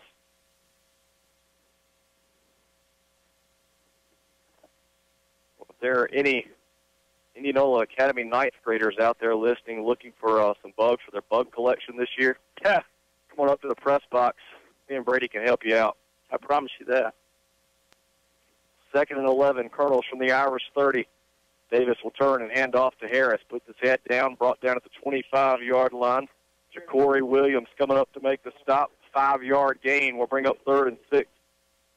Well, that's a good run there by Harris and company. That's going to give Indianola Academy a 3rd and manageable play here again. As long as we're within 5-6 yards, we're in striking distance. Right now we're in 4-down territory as well here. And another thing that's key, that clock is steadily melting off some seconds. 3rd and 6. Pitch goes to Harris, right side. They're going to be taken out of bounds right at the first down marker. It'll depend on the spot. I got to give his offensive line credit there. Stephon Smith from his tight end position sealing off that outside there, so it opened up there. Wesley Lester leading the way. Blocked 2 would-be tacklers for St. Joe there, able to allow Sebastian Harris a little bit more breathing room there as he got a lot closer to that first down. You got to go for it here. They will say he's just short. Give him 5 on the carry, 4th and 1 coming up. I would go to the outside. This offensive line, last time we had a 4th and 1 here, that defensive line really beefed up there, and they put the meat in there and was able to stop Indianola Academy on a 4th and short situation. I would love to go to the outside this time, I believe, or either get Davis on the quarterback sneak here up behind his center. 1:29 to play in the first half. Colonel's 4th and inches from the 20. St. Joe on top, 14-13. Davis will turn. Fake the give to Lester. Keeps it for himself right side. Should have enough for the first down. Driven out of bounds. 4 Irish come up to make the tackle. Yeah. Will move the change for the Colonels. They'll mark it at the 17. A 3-yard pickup for Davis. I can agree with Coach Bridges there. Should have gave that ball there at that time. Put the ball. I know you want the ball, and he's an exciting young athlete here, but he's got to remember he's got to be called on to beat our general out there on the field on the offensive side of the ball. He's got to throw the ball, pass the ball, and execute there on all phases on offense here. Call on your running backs, call on your offensive linemen to make those blocks there and get that first down. 1st and 10, Colonels from the Irish 17. 1:22 to go. Beautiful. Oh, takes the handoff straight ahead. He's got running room, and he's in the end zone. Touchdown, Colonels. 17 yards on the carry for Wesley Lester. His first touchdown run of the night, and the Colonels back on top, 19-14. It's kind of weird. Earlier tonight, that same play worked and got it. It's a real quick hit there where the backside guard pulls and gets upfield there, and Lester just hitting a backside seam. I guess the coaches saw something there earlier, and I'm telling you, Lester went 15 yards before he even got touched. Nobody was really looking at him, calling on him, and, of course, Davis and company's back here sailing the fake pitch, and next thing you know, Lester's 15 yards downfield before even getting touched. He's not going to be stopped once he gets that far. Colonels will go for 2. So Lester, again, takes the handoff, and is he in there or no? They're going to mark him short. The 2-point try, no good, and so the score remains 19-14. Colonels on top with 1:16 to play in the first half. Yeah, tough break there by Indianola Academy. Wesley just kind of got stood up there, and he really wasn't running that ball with full authority there. Probably still tired from that prior run there, but at the same time, Indianola Academy just not able to move that. He got in there at that offensive line, really reminiscent of when his brother ran the ball there. A lot of times would run hard and give all the heart he had, but after so far, there's just the gas runs out of the tank there, and, you know, you got to call on other people there to make those plays and execute, and Indianola Academy, tough break for them as they're not able to capitalize on that 2-point conversion there. 9 plays, 80 yards on the scoring drive for the Colonels. Wesley Lester, a 17-yard run. The 2-point try, no good. A 5-point lead for Big Blue, 19-14. As we near the end of the first half, 1:16 on the clock. And that is plenty of time for Bryce Johnson and company to go to work. Yeah, it is. You're right, Watson. I'm actually going to try to get a picture here and post this. Maybe it might show all the bugs that are swarming you. You must have some good juju juice on tonight or something, man. Or you got that sweet blood or something. I don't know what it is. That's it. The sweet Delta blood. Barrier approaches the tee. It's a short kick, going to hit at the 30 and go out of bounds. And Coach Nestor sent to the ground across the way. Not sure what happened there. I'm sure he'll tell you. Looks like Jacob Nelson might have gotten a piece of Coach Nestor. Well, maybe that'll rile up the visitors over there and get them a little intensity, a little momentum going into this locker room. Maybe at halftime, I guarantee you Johnson and company, though, like you said, Watson, has got plenty of time left to throw this ball and get it downfield. He's fixing to open this up here and really test the defensive backfield here. You know, they were a little questionable last week. Like I mentioned at pregame, they came back, banded together. They had a deep threat there, 85-yard touchdown against Pill Academy. And then they were able to come back together and work and communicate and shut Pill Academy out in the second half. So this defensive backfield is really going to get called on here. Was there a flag down across the way? The officials trying to talk things over. Now going over to talk with Coach Nestor. Still no indication of what the penalty was. 23 Nelson's walking around with his helmet off. He's not, doesn't seem like a happy camper. Again, I mentioned he's all over the field tonight. He's a very intense young man there, a good key player for St. Joe. Well, I know one that's got Coach Tommy Nestor's back, and that is Stephon Smith. Irish might want to run away from that young man on this series. No joke, I tell you that. You're exactly right. He's going to be a headhunter here, and he's going to play with all heart. He is a very aggressive young man here. But at the same time, we've got to keep our head. We got more than just this one game here. We can't let passions and energy and emotions overtake ourselves here. We've got to keep a smart head on ourselves. Going to re-kick it, maybe? It appears that we will. We're going to back the Colonels up. Not sure what Coach Wright's out on the hashes out there. What's going on? Go back to the 35. Now walk it up to the 50 for this penalty. It's against the Irish. And now the Colonels will kick again from midfield. 1:16 to play second quarter. Colonels on top, 19-14. I hadn't seen an official call anything yet. No. The only thing I'm guessing maybe it might have been a personal foul. I think 23 ran in there with one intention, and that's to light somebody up, and happened to be Coach Nestor. Yeah.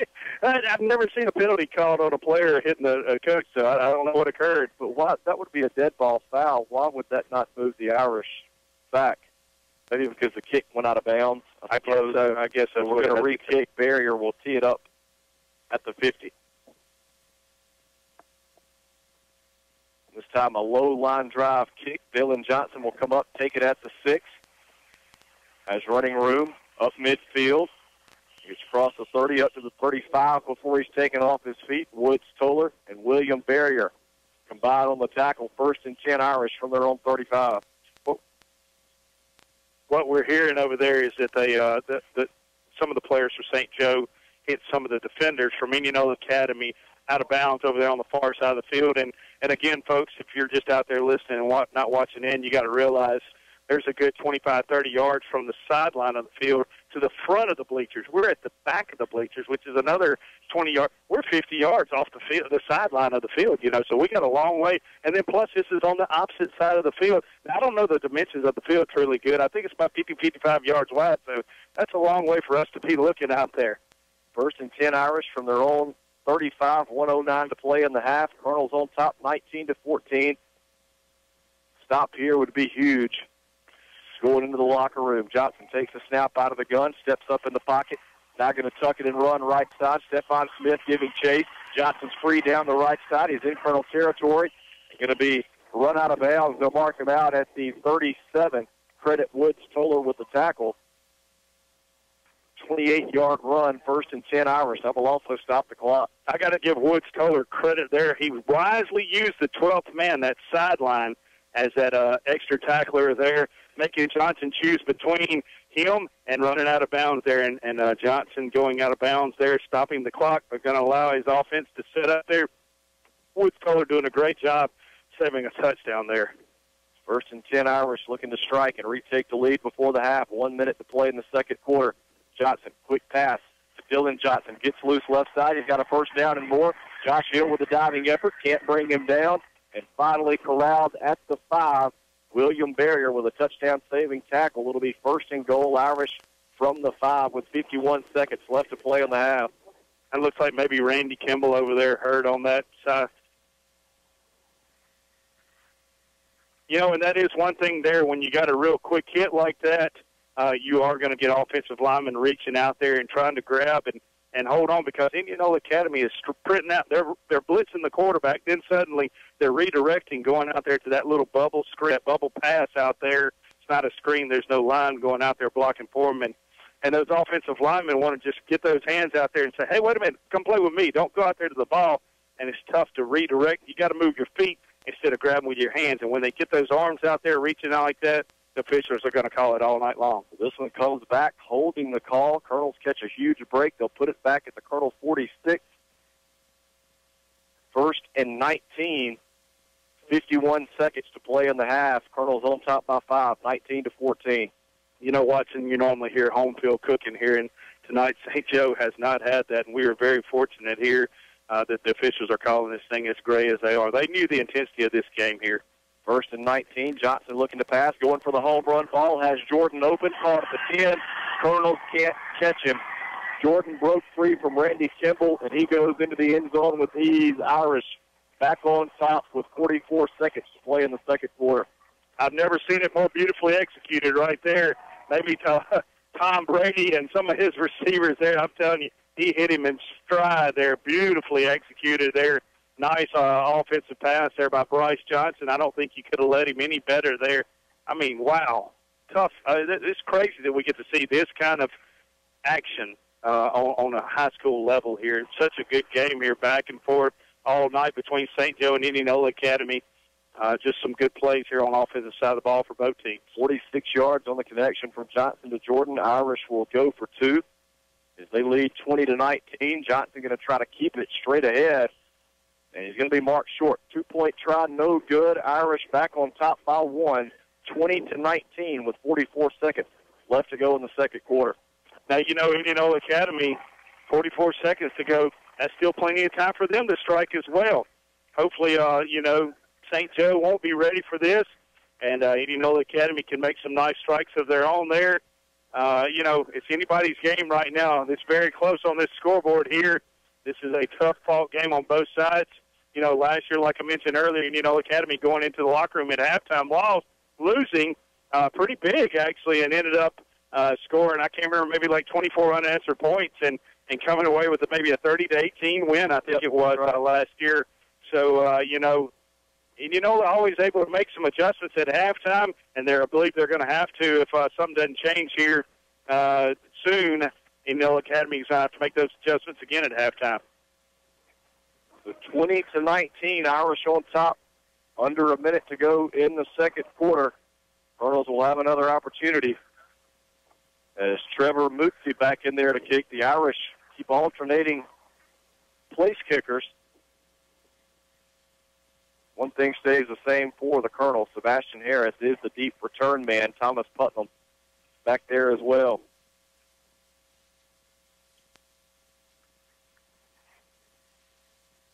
We await Mutzi to approach the tee.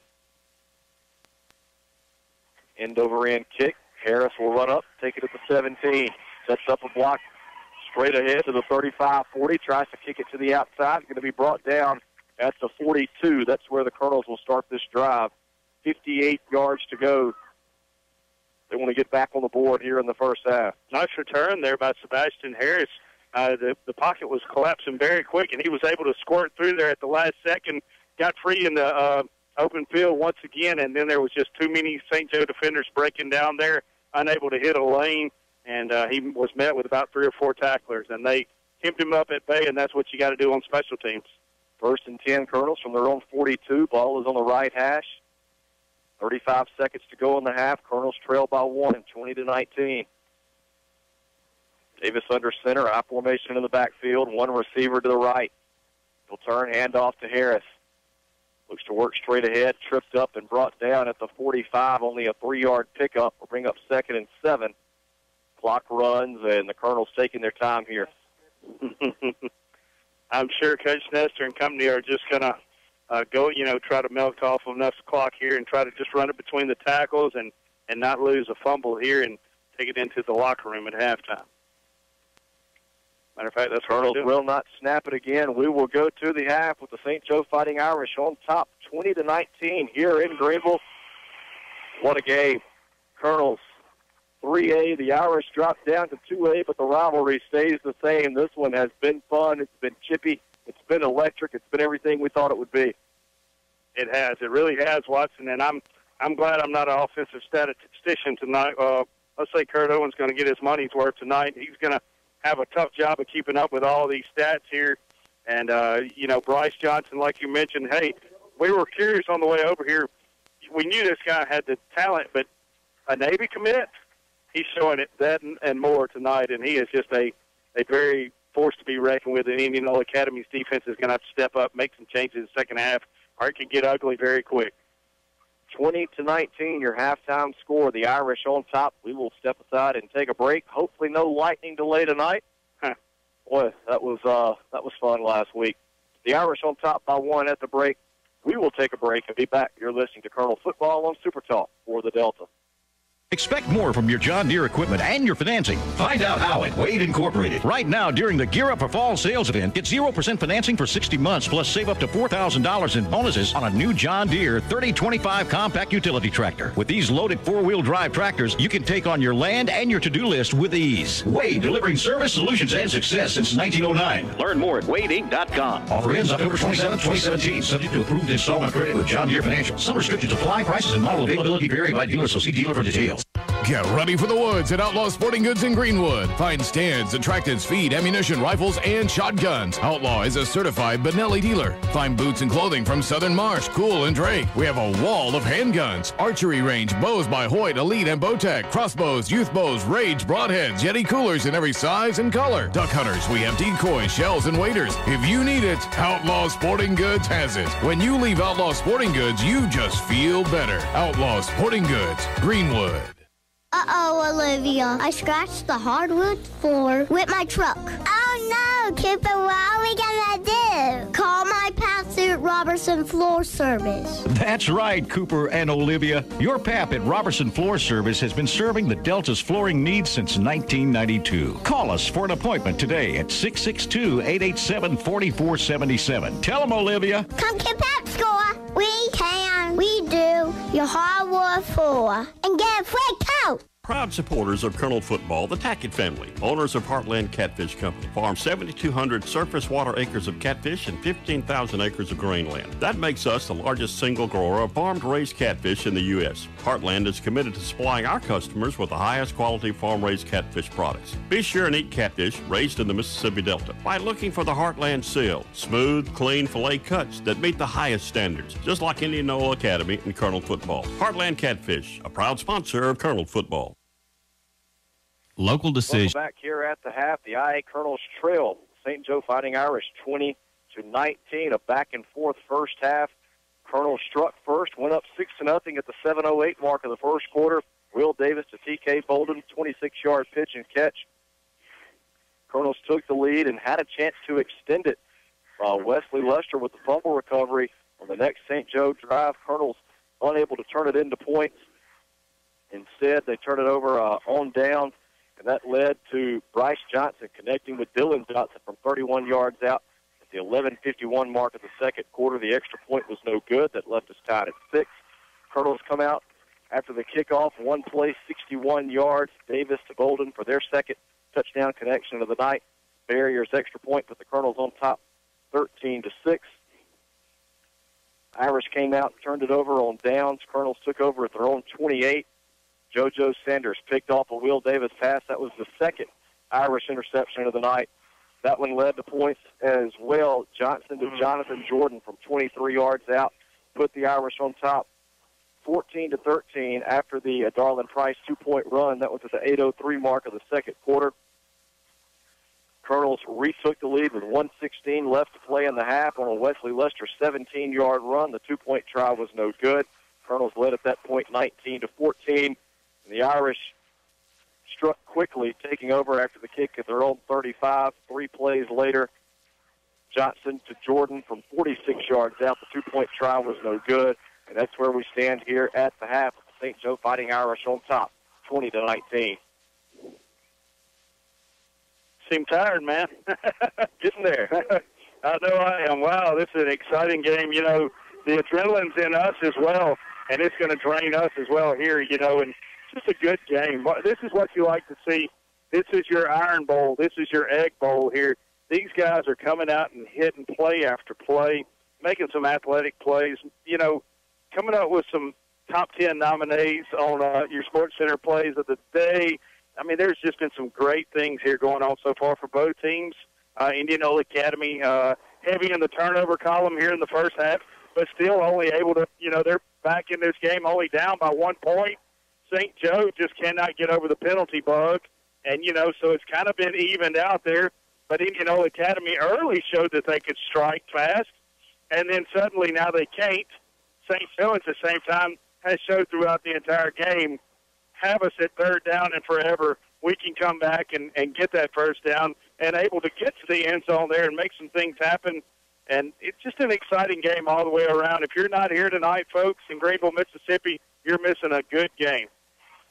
We'll run down some first-half numbers for you. Offensively for Indianola Academy, 283 yards in the first half, 192 on the ground, 91 through the air. Quarterback Will Davis, 3 for 8 in the first half, 91 yards, 2 touchdowns, 3 interceptions. All 3 receptions coming from T.K. Bolden, 3 grabs, 91 yards, and 2 touchdowns for Bolden. In the rushing department, Wesley Lester, 9 carries, 48 yards, and a touchdown. Will Davis, 4 carries, 26 yards, and the workhorse all night has been Sebastian Harris, 16 carries, 116 yards in the first half. On the defensive side, 4 total tackles for Wesley Lester to go along with the fumble recovery. 4 total tackles for Eli Lipsy. Also, Stephon Smith with 4. I don't know, overlooked William Barrier. 7 total tackles in the first half for the senior free safety William Barrier. 3 total tackles for John Abbott Smith. Also 3 for Woods Toller. And several Colonels with 2 and 1 tackle in the first half. So, obviously the key, find a way to slow down and contain Bryce Johnson, but you let him just have enough time to let it go out of his hand quick, and he can connect with a number of options. Dylan Johnson, Jonathan Jordan, Dylan Perry. They've been hurting the Colonels all night. They really have, you know, and we knew at the beginning of the season and this game here, the Colonels' defensive backfield was going to get tested. Last year's defensive backfield was going to get tested, and we were senior laden last year. This team is good. They're legit. They can throw the ball there, and they have fun. It's just backyard football, and they're back there just throwing the ball. I'm telling you, Bryce Johnson is just launching this thing in outer space and letting his athletes run up under the ball there and make a good play there, and just an exciting to watch. You know, it's fun there. You know, hey, people hate Alabama football where it's just dive up the middle. Number one, they hate it because it's that. It's not very exciting on the offensive side of the ball. And number two, they hate it because they just despise watching Alabama win all the time. But, you know, Indianola Academy is kind of reminiscent of that offense right now where they're just diving up there, nothing very flashy, kind of running some seconds off the clock. You know, hey, I'll take that, though, anytime. Alabama 99% of the time wins. You hope that works in Indianola Academy's favor as well. And, you know, St. Joe, on the other hand, kind of a Texas Tech Red Raiders offense there, a gunslinger-esque offense there, and just real neat, fun to watch here. You know, and it's made for some exciting football here this Friday night. 20-19, your halftime score. The Irish on top of the Colonels on about 7 minutes left here at the half. We'll go ahead and throw out the double-quick trivia question. We'll have an opportunity to win a $10 gift card from our friends at Double Quick. If you know the answer, call 662-207-8335. Again, that number to call is 207-8335. Our question tonight, we'll go back to the first time these two teams played each other back in 2015. The game went back and forth. It was tight until midway through the fourth quarter. We want to know what Colonel intercepted Bryce Johnson with just over 6 minutes to play to seal the win and allow the Colonels to run out the remainder of the clock. What Colonel came up with the pick of Bryce Johnson at the end of the game when these two teams met in 2015, sealed the win for the Colonels? If you know the answer, call 662-207-8335. We will step aside and take a break. We'll try to get a winner. We'll be back with Colonel Football on Super Talk for the Delta. Local decisions made by local people. That's what you will get at Community Bank. You've been thinking about switching banks? Now is the time. Community Bank will handle all of your bank switching paperwork for you. We'll assign you your own personal secretary who will handle your former bank account, get you your new checks, fill out your direct deposit forms, and anything else you need. Just remember, we do the switch. You just enjoy Community Bank, a bank like no other. Community Bank, a proud Colonel booster. Steve's Cleaners, your one-stop dry cleaners. We offer a variety of services from cleaning comforters to prom and wedding dresses. We are proud to have served Indianola for more than 43 years and have now added a location in Cleveland to better serve the Delta. Our friendly and professional staff are ready to serve your needs. We at Steve's Cleaners always cheer for the blue and white of the Indianola Academy Colonels. Go Big Blue! Steve's Cleaners with locations in Indianola and Cleveland. And welcome back here at the half. The Colonels trailing the St. Joe Fighting Irish 20-19. Still no winner on our double quick trivia question. We want to know in 2015, the first time the Colonels and the Irish met, what Colonel intercepted Bryce Johnson with about 6:40 to play. It sealed the win for the Colonels. They were able to run out the remainder of the clock. Took a few knees inside the 5, in fact, to run out the clock in that one. We want to know what Colonel came up with that key interception. If you know the answer, call 662-207-8335. A couple of score updates. A good one going on out in the sticks in Madden, Mississippi. At the half, Simpson Academy leading Leake Academy 28-26. Simpson Academy moved up to 4A with the MAIS realignment. Leake Academy, of course, in the classification with the Colonels in 3A. Again, that one at the half, Simpson Academy on top, 28-26. Trying to find you a few more scores. Starkville Academy, who the Colonels will be facing next week, they lead French Camp at the half, 21-7. The Volunteers on top by a couple of scores. Should be a fun one next week at home. Starkville Academy and the Colonels have not met in quite some time. Be a new face of a fresh opponent. It's always exciting for the fans. You get somebody new coming to town. Colonels and the Volunteers will kick off next week from Legion Field at 7 o'clock. We'll have it for you right here on Super Talk for the Delta. Airtime will be 6:30. Another score for you. Cathedral 23, Central Private 13. That one just underway in the third quarter. Trying to get a couple more scores for you. I've got a correction. I said 28-26 at the half, Simpson over Leake. That is 51-26 at the half. Boy, talking about putting up some points. Wow. 2 quarters, 51-26. And we got a winner, partner?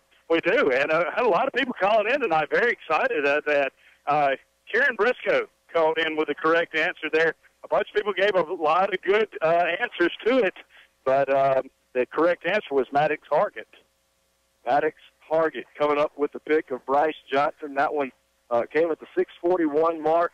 Colonels kept the ball for the rest of the game. They were able to run the remainder of the clock out, seal the win in what was a shootout in Indianola, 48-30. The Colonels won that one. It was the first game of the series. Tonight, been another fun one, another back-and-forth game. The Irish on top at the half, 20-19. So congratulations to Karen Briscoe. She's our double quick trivia winner tonight. Again, Maddox Hargett was the answer we were looking for. Appreciate everyone listening and calling in. We will send it back to the station, take another break. When we come back, we'll get you ready for the second half kickoff. You're listening to IA Colonel Football on 96.9 Super Talk for the Delta. Find a friend in the banking business at Guarantee Bank and Trust Company. Take that friend with you wherever you go using our mobile app. It's like having your very own key to the bank. Now, that would be nice. At Guarantee Bank, you'll find local people with local answers, ready to serve you with the customer care you deserve and the experience you need. Come see us in Batesville, Belzona, Cleveland, Greenville, Hernando, Hollandale, Indianola, Senatobia, South Haven, Vicksburg, and now in Grenada. Guarantee Bank and Trust Company. Member FDIC and equal housing lender. We all know that Indianola Electric works on electric motors, but did you know Indianola Electric works on irrigation well motors? Call Chris today to talk about any type of electrical work on your irrigation system. When you need work on your in-gun pivot motor, electrical motors, and generators, there's one place to call, Indianola Electric at 887-3292. Our fully trained professionals are ready to serve you, so call today. With over 34 years serving this area, we want you to be our next satisfied customer. Call Indianola Electric today, 887-3292, Highway 49 North in Indianola. Welcome back here at the half. The IA Colonels trailing the St. Joe Fighting Irish 20-19. Watson Cook and Brady Smith with you from Greenville on the campus of St. Joe, Benny Strozzi Field.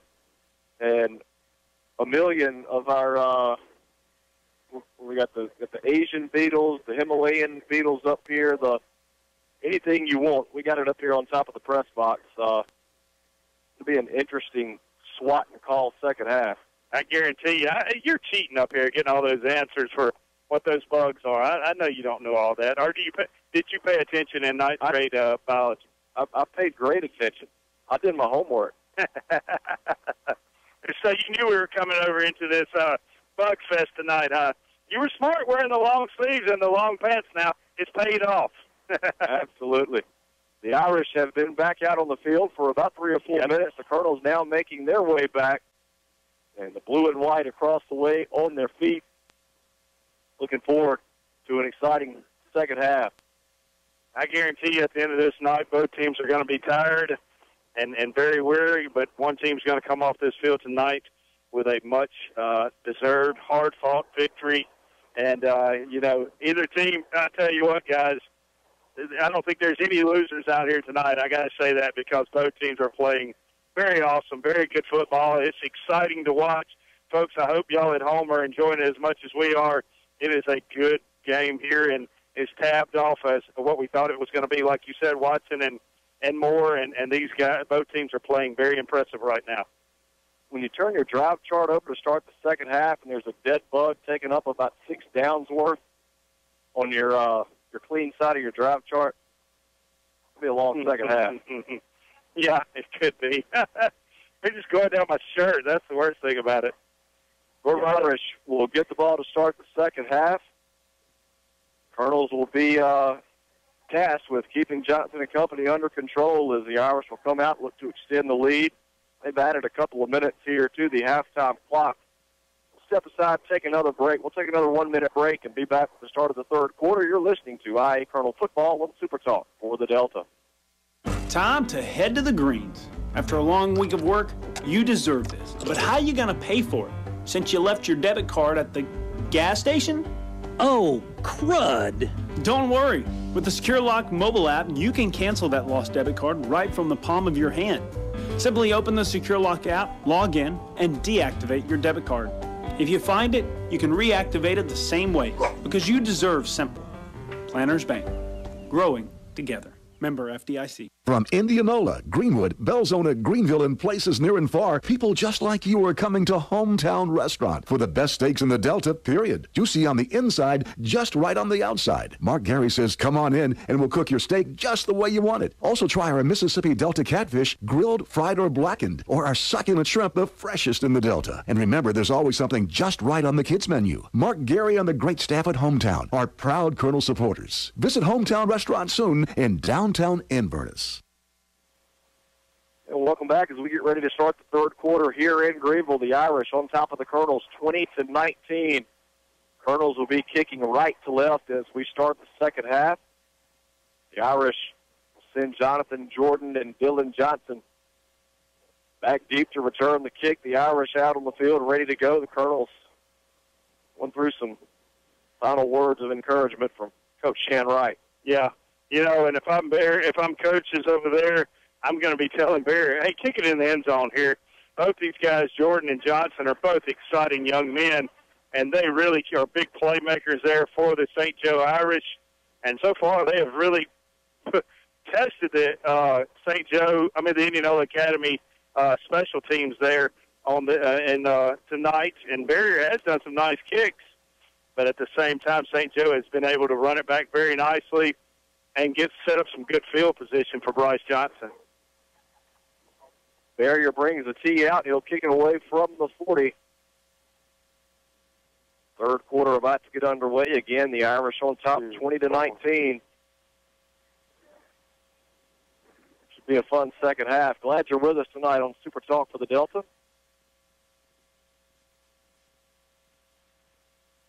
Big thank you to David, our new board op back at the station. The Lightning delay didn't run him off last week. He came back for week 2. We're certainly glad of that. Appreciate all of his help keeping us going all night long. Barrier approaches the tee. Third quarter is underway. It's a high kick and a hit at the 35. Be taken by one of the upbacks. That's Perry. He spins out of a tackle, runs backwards, and taken down by James Hill back at the St. Joe 26. And that's where the Irish will start this drive. There is a Colonel down and slow to get up. That is Thomas Putnam now up to his feet. He will jog off. I got to give it to those guys there. They really are intense on that kickoff team. They like to get down the field and bust up some wedges and make some nice plays down there. Those guys doing a great job there running downfield. James Hill holding on that time there, not letting that running back for St. Joe avoid him, and did a great job of making a nice open field tackle. First and 10 Irish from their own 28. Ball is on the left hash as they work left to right here in the third quarter. St. Joe on top, 20-19. Johnson works out of the gun. 2 receivers left, 2 to the right. Quick pass, right side, complete to Perry. Dancing around, works up to the 30. Still on his feet. Takes several turtles to bring him down. Boy, Dylan Perry is not the biggest player on the field, but certainly plays tough. He's hard to bring down. Very reminiscent of a Sebastian Harris. I mean, just the size of the heart in that young man, and Perry shows that same possession of just heart and desire to want to make the play, not letting them go to the whistle blows, and that's what you like to see in a young man. 2-yard pickup to the 30, 2nd and 8 for the Irish. Just underway in the third quarter. St. Joe on top, 20-19. Johnson takes a snap out of the gun, keeps it for himself, bounces to the right. He's going to have a first down, works up to the 42-yard line, taken out of bounds. Woods, Toller, also John Abbott-Smith over there on the stop. All right, well, we're mirroring him now, and that's not really working as well. Indianola Academy's going to have to do a little something different here now. And, I don't know, maybe you don't go away from that just yet, but at the same time, Indianola's going to have to come up with some kind of answers here. Our Bryce Johnson's going to pick us apart, both running and passing here all night long. Indianola needs a big defensive stop here this series. First and 10 Irish from their own 42. Ball is on the right hash. 2 receivers left, 2 to the right. Johnson will work out of the gun with Price in the backfield. Quick pass, right side, this time complete to Mootsie. Works up to midfield, into Colonel territory, taken out of bounds. Josh Hill coming over to make the tackle. They'll mark him out at the 48. Should be good enough for another Irish first down. Well, just a good run there by Mootsie, just tiptoeing down that sideline there, kind of acting like it's a trip rope there, staying in bounds. And Indianola Academy, you don't know what to do there. You don't want to go in there and lay a hard lick and it be out of bounds there, but at the same time, you do have to bring him down early. First and 10 from the Colonel 48. 10:30 to go, second quarter. Irish on top by 1. Quick pass left side this time, complete to Perry. Lost it momentarily, but was able to hang on for the reception.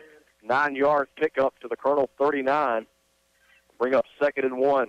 And that senior Johnson just looking very comfortable back there in that pocket, picking apart the defense one by one here. Indianola Academy, once St. Joe catches the ball, not able to close that hole there real quick. And Indianola kind of back on their heels, guessing right now. We've got to get a little aggressive here and make some plays happen on the defensive side of the ball.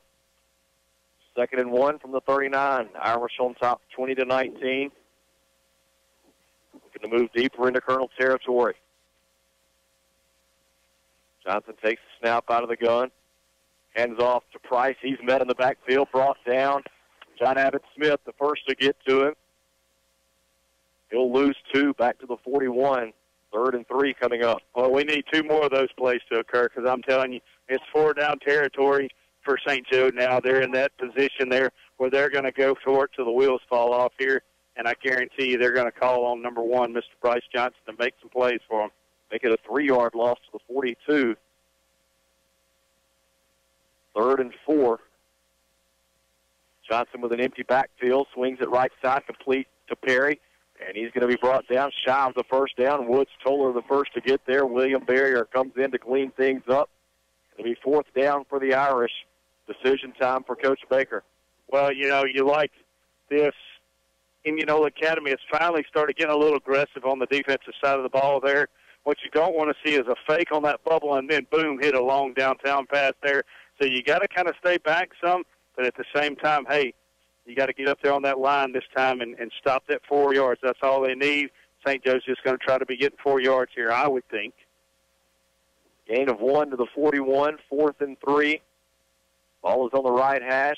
Johnson with the pump fake. You called his partner now going deep downfield. He's got Jordan caught at the 10. He will go in with he's got by Randy Kimball once again. Wow. I called what I thought they would do, and it was the exact opposite there. You know, me as a coach, I'm putting the first down, and they're focusing on touchdowns. So, wow, just an exciting offense here. And all you can do is, I mean, tip your hat to them. They stayed in there. Anytime that you can give an offense 4 plays and this exciting of an offense and that long a time to throw the ball there, that's a tough break there by Indianola Academy defense. Had that bend and finally got broken there at the end. Irish going to go for 2. They give it to Price, and he will be brought down shy of the goal line. Stephon Smith on the tackle. So the score remains 26-19. Irish on top with 8:21 to play in the 3rd quarter. 7 plays, 72 yards on the drive for the Irish. A 41-yard pass from Bryce Johnson to Jonathan Jordan. And the Irish extend the lead now on top by 7, 26-19.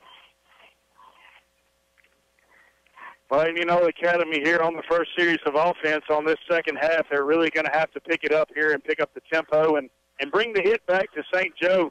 St. Joe right now has the commanding lead here. They're excited. They're fired up there. They got their fans behind them playing a little pump-up music over here as well. And they're having fun out there right now.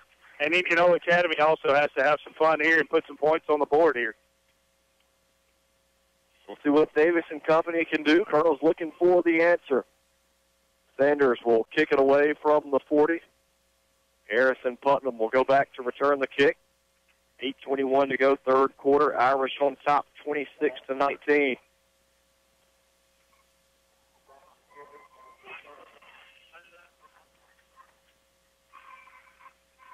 Sanders waiting on the officials.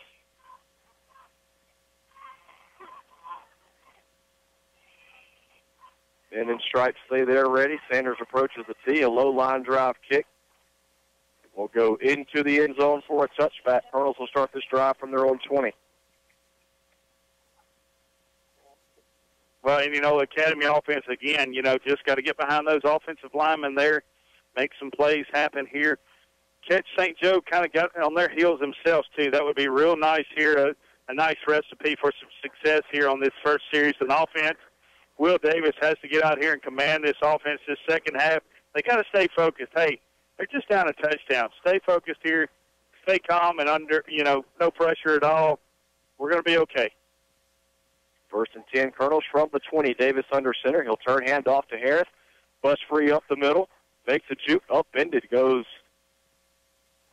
head over heels and brought down. Has enough for the Greenville Motorsports first down. They'll mark it at the 33, a 13-yard pickup for Harris. Just beautiful run there. I'm going to say, at first when Indianola Academy snapped the ball, they really did not look like they were fired up and firing out of those snaps. They let the play develop, and Harris shot out of there like a rocket. 1st and 10, movement everywhere. Officials will blow this one dead. That was an exciting play for sure. The right side of the line was crashing down very, very hard on the defense, and the left side of the line the back offensive tackle was pulling all the way. You could tell he was out of his stance about 3 seconds too soon there. And that's what happened whenever you get called upon to go way across that field and pull like that. It's a tough play to make there, and Coach Nestor is going to call on his seniors there to make that play. Just part of football. 5-yard penalty against the Colonels, backs them up to the 28, 1st and 15. St. Joe on top, 26-19, with 8:10 to play in the third quarter. Ball on the right hash, Davis under center. He'll turn, hand off to Harris. Runs into a wall, bounces free. Still on his feet to the 35, up to the 37, maybe the 38. See where they put him down. Another tough run out of the senior Harris. I almost saw Coach Nestor just holler, run the same freaking play. Because that's what exactly happened there.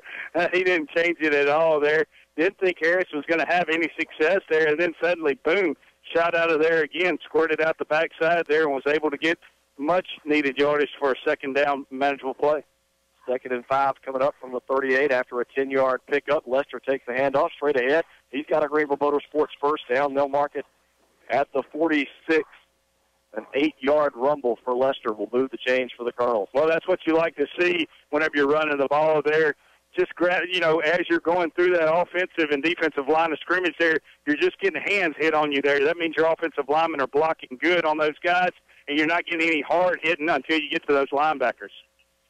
1st and 10, handoff goes to Harris, straight ahead. Flips by defender, bounces to the outside. Got another first down in Irish territory inside the 45, down to the 42.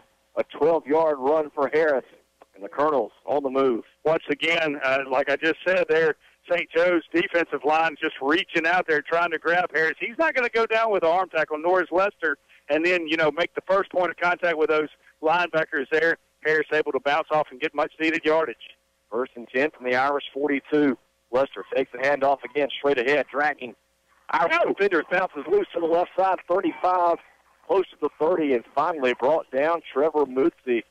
Boy, he was about the 7th Irish defender to get a hand on Lester. Finally brought him down at the 31. 11-yard pickup should be good enough for another first down. Man, I thought he was going to spin out of that thing there. St. Joe's defense, just like you said, gang tackling there, but a lot of arm tackling as well. And you can see Wesley's feet there just chomping at the bit there, ready to get out of there. Finally broke free there. Indianola Academy able to capitalize on that and move those chains yet again. Officials finally do signal first down. 1st and 10, Colonels from the Irish 31. 6:58 to play third quarter. St. Joe on top 26-19. Colonels looking to get back in it. Lester again straight ahead, runs into a brick wall. That was, heck, I can't tell who was running the ball. Dylan Johnson coming up to make the tackle. Was that James Hill on the carry? Yeah, that was James Hill on the carry. 21, James Hill in there, gets the carry. Picks up 2 to the 29, 2nd and 8 coming up. Well, our guys are getting a little winded now. We got Toller and Hill in there, both our backs at this time. And Indianola Academy getting those offensive running backs a little break. James Hill, the fullback. Woods Toller, the tailback. Davis with play action. Looking downfield for Bolden. It is caught. Touchdown, Colonel. Bolden extends the hands out. Got by the defender. Davis put that one up as beautifully as he could. Boy, nobody was going to get a hand on that but Bolden. Colonels worked that to perfection. 29 yards on the strike from Davis to Bolden. And the Colonels are a point away from tying this one up. And Coach Cook, I got to brag on Davis there. I said earlier, I don't think anybody's ever thrown a pass more to perfection than Bryce Johnson did there in the first half. Will Davis just did a great job there of leading his receiver. T.K. Bolden ran up under that. Perfectly executed. Barrier is on for the extra point. Kimball to snap, Hill to hold. Kick is up. It is good, and we are tied at 26 with 6:13 to play in the third quarter. Don't go anywhere. We've got a great one here in Greenville. Stay with us. We'll be back in a minute with Colonel Football on Super Talk for the Delta.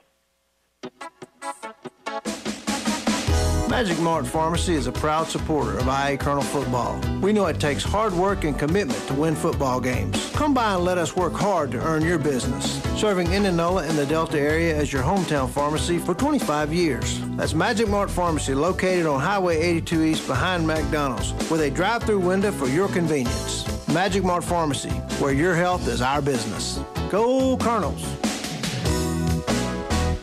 Expect more from your John Deere equipment and your financing. Find out how at Wade Incorporated. Right now, during the Gear Up for Fall sales event, get 0% financing for 60 months, plus save up to $4,000 in bonuses on a new John Deere 3025 compact utility tractor. With these loaded four-wheel drive tractors, you can take on your land and your to-do list with ease. Wade, delivering service, solutions, and success since 1909. Learn more at wadeinc.com. Offer ends October 27, 2017. Subject to approved installment credit with John Deere Financial. Some restrictions apply. Prices and model availability vary by dealer, so see dealer for details. Welcome back. We are tied at 26 with 6:13 to play in the third quarter. Colonel's getting back in this one. Will Davis to T.K. Bolden from 29 yards out. The third touchdown connection from those two tonight. Barrier added the PAT, and we are all knotted up midway through the third. Well, and several of our fans out there are texting in and asking, where's our defense tonight? Where's our linebackers? Where's Stephon Smith? Where's the jackhammer, Jack Dodd? We're not really calling on those guys a lot tonight. This kind of game here is not really their forte here. Number one, first off, Bryce Johnson likes two passes there. One is just a little bubble pass, getting them out in the flats, out in the open there, and it's kind of just a sprint to the sideline, see who can get out there the fastest. And then number two, he likes to throw the deep ball downfield there. Sure, maybe could we turn around and turn those helmets around backwards and blitz right up the middle, all outs? Sure, but at the same time, didn't you allow those creases there? And it's just a tough situation here. You kind of have to mirror him. He's such a good athlete, and you don't want to get burned. Tied at 26, Barrier set to kick it away. Jordan and Johnson back deep to return for the Irish. Another low line drive kick will go out of bounds near the 25. Irish will have great field position to start this drive. Well, you can tell the game plan is to keep it out of the hands of the speedy return men, Jordan and Johnson. You're exactly right. Both of those guys are very electrifying there. They are some awesome players there. Will kick again. Yeah. The flag down there? Yeah, it was a flag. It went out of bounds there over there on that side. Well, I thought they would automatically take that at the 35-yard line. Maybe they can decline it. I don't know. And elect to re-kick. I don't know. We will have a re-kick here. I've never seen anybody ever decline it. Right. It's kind of interesting there. We're back up to the 35. Barrier will kick again. Dylan Johnson, Jonathan Jordan back deep to return. See if Barrier puts it on the ground again. He's trying to keep it out of their hands. This time a short, high end-over-end kick going to be taken by one of the upbacks at the 31 and returned straight ahead to the 41. That was a Darlin Price on the return. 1st and 10 Irish. They're on 41. It's hard to see who was in there on that tackle that time. Almost looked like Clint Jones or maybe a number 2. I couldn't tell. It's not TK. I don't know. I'm not sure that time. I think it was Clint.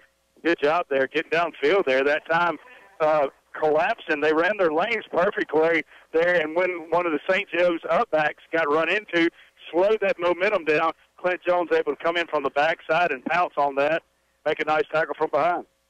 1st and 10 Irish from their own 41. We're tied at 26 with 6:07 to play in the third.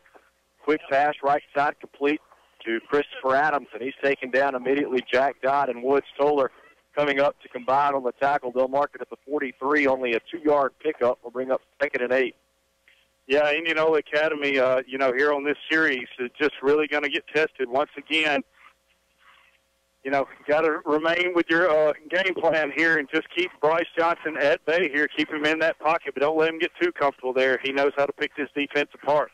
2nd and 8 Irish from their own 43. Scout back to Johnson. Quick hitter again, right side, incomplete. Went in and out of the hands of intended receiver Dylan Johnson. That'll bring up 3rd and 8. I think that's their first drop pass of the night, and I know you are allergic to butterflies watching as I've picked about 10 of them off of you now. And he's back again. He is on your shoulder again. Hey, what can I say? You think I'm lying to you? Nice. 5:29 to play in the third. Tied at 26, 3rd and 8 Irish from their own 43. I have come closer with a bunch of men up here tonight. Cleaning off packs of bugs and everything. Oh, Johnson will work out of the gun on 3rd and long, 2 receivers to either side. Dancing around in the pocket, decides to tuck it and run. Toller giving chase, and he will bring him down. No gain on the play. Who was that got over there along with Toller? That was Wesley Lester coming in to clean things up. Yep. Toller just kind of stretched him out there, made him stretch out the field. Johnson was going to sneak back in, try to sneak back into the middle of the field there. Lester said, no doing there. You either got to run over Toller or come back to me or step out of bounds there. And they did a great job of tag teaming there. This duo leading the team in sacks after week 1. And I told Wesley that after the game, you know, who you're tied with is with Toller in sacks on the team there. And both very good, good deserving players there. They gave it their all. Price will go back to play for the Irish. A high snap goes over his head, hits at the 20, back at the 15. Price boots it, now picks it up, and he's going to be taken down at the 21-yard line. Boy, that worked out to perfection for the IA Colonels. They are now set up with great field position. They'll have it 1st and 10 from the Irish 21. We're tied at 26 with 4:33 to play in the 3rd. And I don't know if you've noticed this note. I wrote down number 5 here on their roster, and that's who was back there punting. There's still no number or name. I mean, for him on the roster. That's Price. Okay. Price. Okay. So see, there's a 6 there, and maybe, I don't know. I guess they traded jerseys there or something. Oh, yeah, Easton Bootlegger might be stepping back in here. Well, hopefully Easton's sleeping on this play, and we capitalize. 4:33 to go in the 3rd. Colonels have it 1st and 10 from the Irish 21. Handoff goes to Harris. Tries to bounce it outside. Not much doing there. Dylan Johnson comes up to make the stop. They'll mark it at the 19. A 2-yard pickup will bring up 2nd and 8. And your hats off to Dylan Johnson there. Fought through an offensive lineman blocking, fought through the lead blocker and Wesley Lester there at the fullback position, and just shucked off 2 blockers and was able to corral Sebastian Harris there before he was able to get outside and get those big yards. 2nd and 8 from the 19. I formation in the backfield. Davis under center.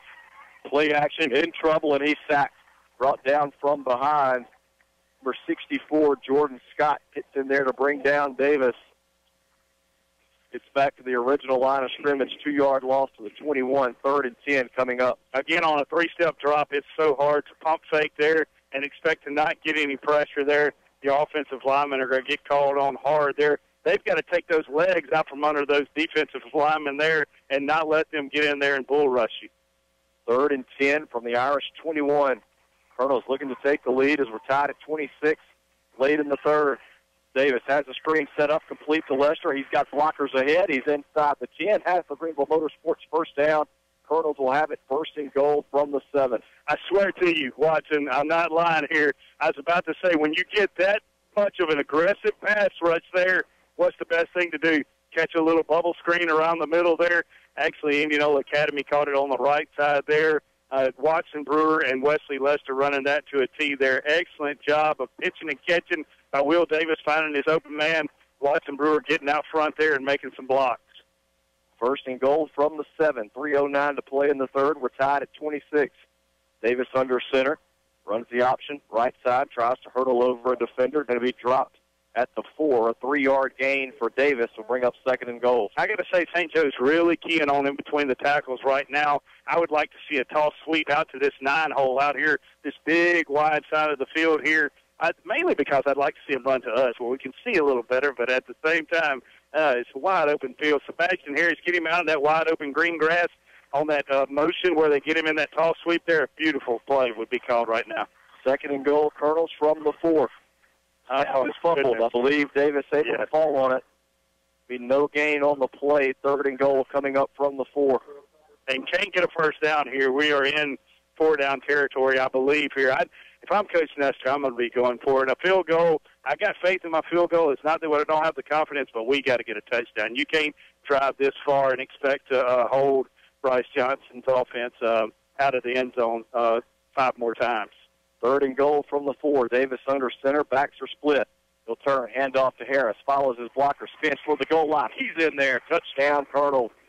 Sebastian Harris from 4 yards out puts the Colonels on top 32-26 with 1:56 to play in the 3rd. I'm going to say it got quiet over here very quick and got loud on that opposite side of the field as St. Joe yet again kind of stunned here. They don't, they had the lead there and they got a lot of momentum.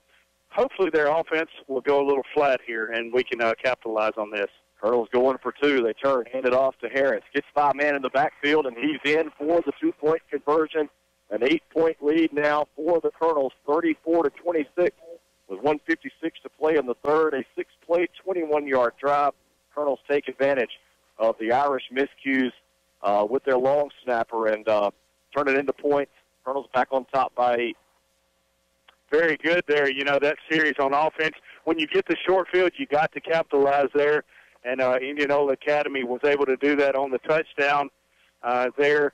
And again, Sebastian Harris, when they go watching film there on Sunday, Monday, Sebastian, they're going to see, was tackled 3 yards deep in the backfield there. Offensive lineman not getting his head up there, finding those blitzing linebackers.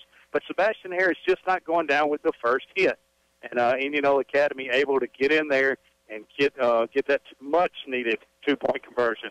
We've got a dead ball and sportsmanlike conduct against the Irish after the 2-point try, so that stands. 8-point lead for the Colonels, 34-26 with 1:56 to play in the third. Penalty will be marked off on the kick, and I believe the Colonels will be kicking away from the Irish 45. If I'm William Berry, I'm putting it through the uprights right now. Anything to keep it away from Jordan and Johnson. That duo is awesome back there. Those guys are really good and have been a saving grace for St. Joe tonight, has given them excellent field position to work with every time they're on the kick return there. And Indianola Academy, really, you want to keep the ball out of their hands. So Barrier will kick away from the Irish 45 after the dead ball unsportsmanlike against St. Joe. Wow, what a game here in Greenville. 8-point lead for the Colonels, 34-26 with 1:56 to play in the third. Colonel crowd on their feet across the way. It'll be a high end-over-end kick. Will hit about a yard shy from the back of the end zone. It'll be a touchback, and the Irish will start this drive at their own 20. It's kind of crazy when you get that excited about a touchback there, you know. And in years past, we've had Will Lane there, and it's been refreshing to see him kick it in the back, you know, for the touchbacks there. And on teams like this, that's where you want that. And I'm not saying Barrier can't put it there, but when he can, you want him to definitely capitalize on it there. You know, leave this to your defense to win and lose this game here. Don't call on special teams here to make the plays. First and 10 Irish from their own 20. 1:56 to go in the third. Colonels on top, 34-26. Johnson will work out of the gun. Trips to the near side, one receiver to the left. Johnson looking to pass, steps up in the pocket, now going to run. Weaves into the 25, bounces back out right side to the 30, runs over a Colonel at the 38, and gets up to the 42 before he's taken off his feet. A 22-yard gain for Bryce Johnson. First and 10 Irish. 59, Alex Tannehill getting in there on that defensive end position there that time, giving Wesley Lester a break there. Lester coming in kind of hobbling there on this series. Defense, he worked a little too far upfield, and when you do that, that allows Johnson that big running lane there to work with, and that hurt the Colonels there. First and 10 Irish from their own 42. Two receivers left, two to the right, Price in the backfield. Now he'll move over into the slot. Johnson swings it out left side, quick pass. He short hops Price. Incomplete pass will bring up second and 10. The play right there, Houston Dana. Great job from his defensive end position there, working upfield. Wisely saw the bubble play coming up there, got his hands up there. Bryce Johnson knew he had to throw through that hand or around it one way or the other. It affected his throw there that time and caused the incompletion there. Second and 10 Irish from their own 42. Two receivers to either side. Johnson takes a snap, looking to pass, has time, throws left side, caught on a knee at midfield. They'll blow it dead there, be a couple yards shy of the first down. That was Reggie Cotton on the reception. Yeah, and I remember Reggie from last year made some good plays there for the St. Joe Irish. He is a good, dependable receiver also as well to go to there. I think I would say trio, tandem. I don't know what to say because they have a plethora of receivers here that Bryce Johnson can go to. Third and 2 from midfield. Johnson going to keep it. He's got the first down, and he will go out of bounds at the Colonel 44. 6-yard pickup. Moves the chains for the Irish. 53 seconds to play in the third quarter. Indianola Academy on top, 34-26.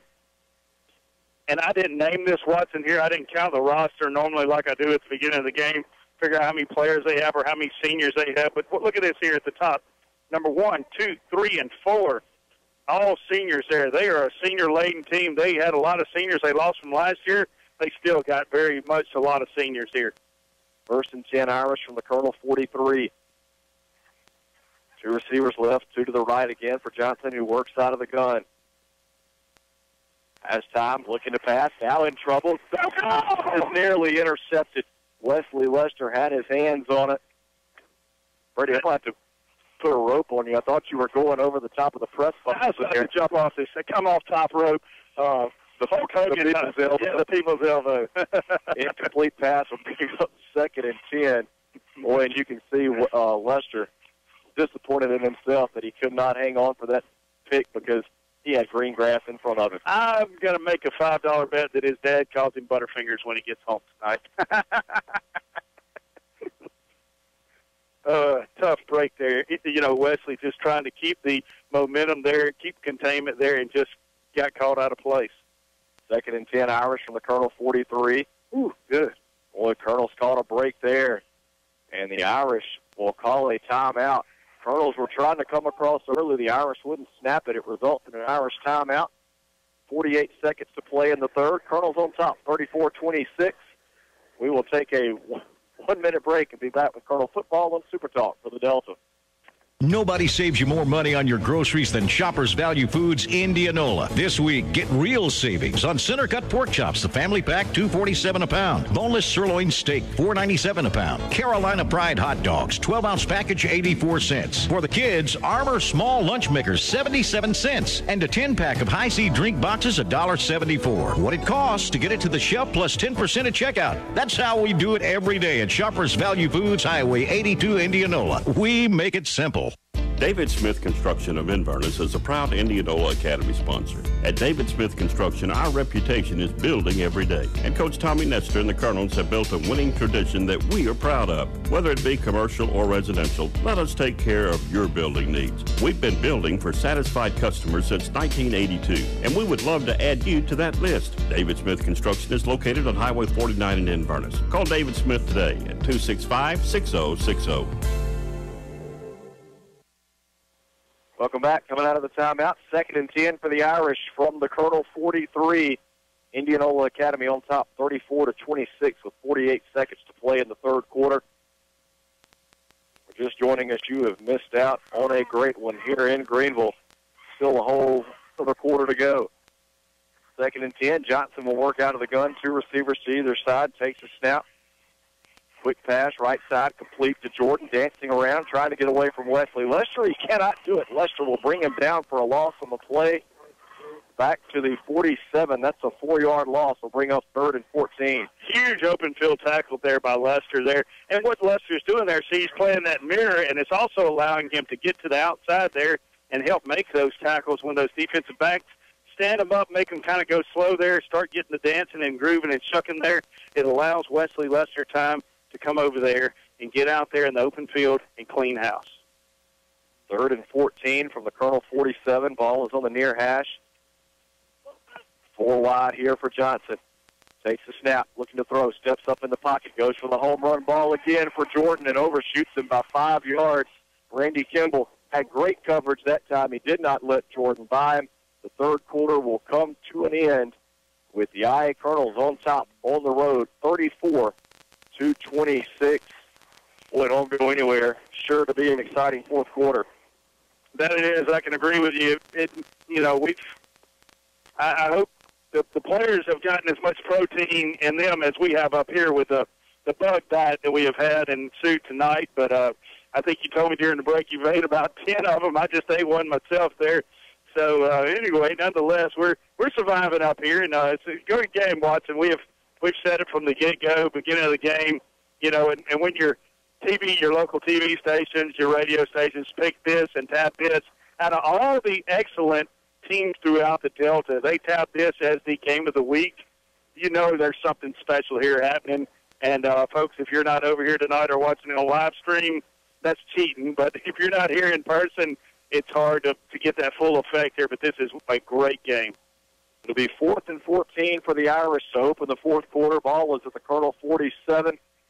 We flip into the field. St. Joe now will work right to left. And they're going to send Price out there to punt it away. Barrier will go back to return for the Colonels. He'll stand around his own 10. Well, the last time the Irish attempted a punt, the snap went well over the head of Price, resulted in a huge break for the Colonels. Turned into points, and we'll see if I can pressure the Irish into another debacle here. This time a good clean snap back to Price. It's off a wobbly kick. Will hit at the 20, and we'll take a St. Joe roll inside the 10, down near the 5-yard line. Wow, what an effort there out of Price. Backs the Colonels up deep in their own territory. They'll have about 95 yards to go. We'll see where they put the ball down. Looks to be right on the 5. First and 10 Colonels from their own 5. 11:51 to play. Colonels on top by 8. 34-26. What a break some clock. Yeah, you're exactly right. There, nice punt there by Price, like you said. Really pinning the Colonels deep in their own territory. You're going to have to fight out of here with our backs up against the wall here. Got to make sure here, right here, we've really got to focus and execute here. The offense, no matter, I know everybody's tired out there. We've got to stay focused, though, if we're going to hold on to this ball and make some nice chunks of yardage here. I think Dan Mullen could put Sherman Timms on his helicopter, bring him in, and get 33 out there on the field. Wouldn't that be nice? First and 10 Colonels. Davis under center. He'll pitch it right side to Harris. Looks to make a couple of moves. Works up to the 9-yard line. A flag is down. We'll check the penalty marker. Whew. I tell you, James Hill got lit up there that time, and you hate to see that in one of your own players there, but James just was not able to hold his own. I think maybe he was trying to find the running back there, and St. Joe's players were telling him, welcome to the football field out here, and that's tough there. You got to have that head on a swivel there. That can get a young man hurt real quick. Holding against the Colonels. They'll mark it off half the distance to the goal. First and 13. Davis under center. 2 receivers split out wide to the left. It's Kimball and Bolden. First and 13 from the 2. Davis will run the option to the left side. Pitches to Harris. Has a couple of blocks set up. Still on his feet, fighting toward the first down marker. Going to be brought down just short. See where they mark him. Clock runs with 11:27 to play. Colonels leading St. Joe 34-26. Watson, that was a huge play there, and that they ran it to the wide side of the field there to really stretch it out there. And number 2, that was the left side of the field. Will Davis, being a right-handed quarterback, ran that option to a T there. When he felt the pressure finally from the defense coming on, pitched it wisely to his running back, got it in his hand for much-needed yards. Second and 3 from the 12. Harris with the handoff. That's Lester. He's got a Greenville Motorsports first down across the 20 up to the 21, a 9-yard pickup. That'll move the chains. Very reminiscent when his brother used to run the ball there, just fighting hard, having to get those hard, tough yards there. But like you said, Watson, it was the recipe for success when it moved the chain. First and 10 Colonels from their own 21. Inside 11 minutes to play now. Colonels holding on to an 8-point lead.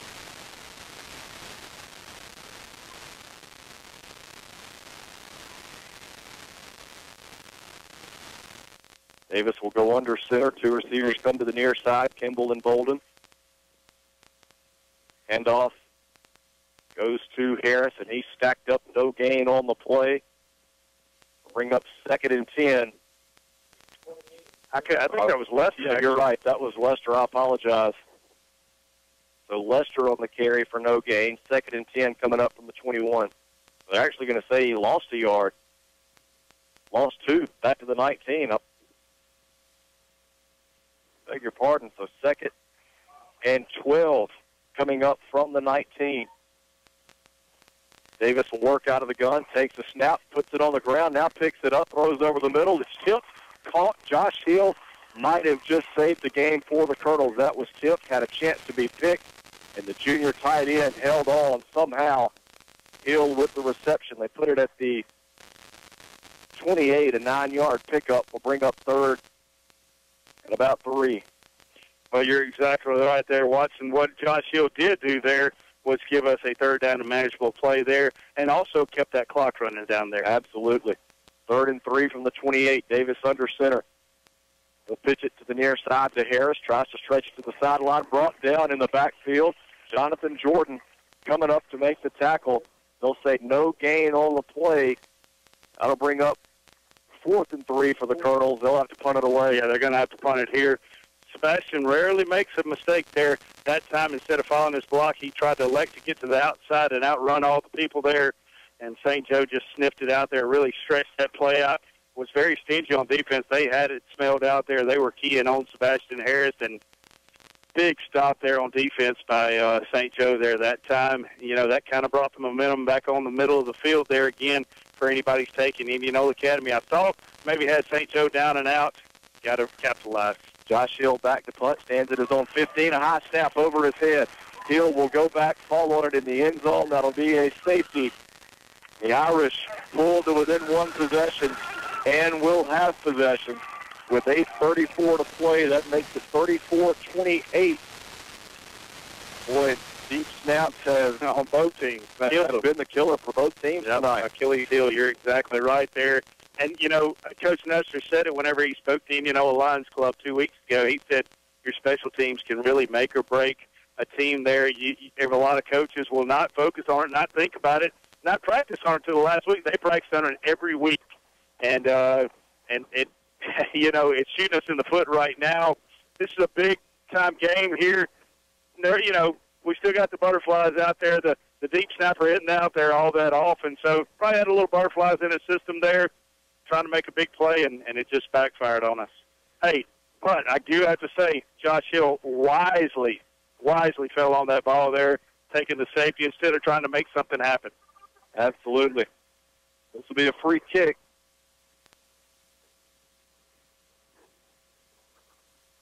Barrier from the 20. The Irish will send back Jordan and Johnson to receive. 8:34 to play, a 6-point game after the safety. Colonel still on top, 34-28. Things just got a little hairier. Yeah, they did. That momentum, instead of being on the IA's side, suddenly shifted back out there for anybody's game. Kick will be taken at the 39, and the Irish will pitch it back to Jordan. Now comes to the near side across field. He's in Colonel territory, and he will go out of bounds at the 42. So great field position here for the Irish. I can say I saw them do that before on the film. They did that against Riverside, pitched it back to the guys, their athletes back there. Riverside did the same thing on the special teams. They're not kicking to Thomas or also to I'm losing names here, Johnson and Jordan, not Thomas. 1st and 10 Irish. They put it at the Colonel 43 with 8:24 to play. Indianola Academy hanging on to a 6-point lead, 34-28.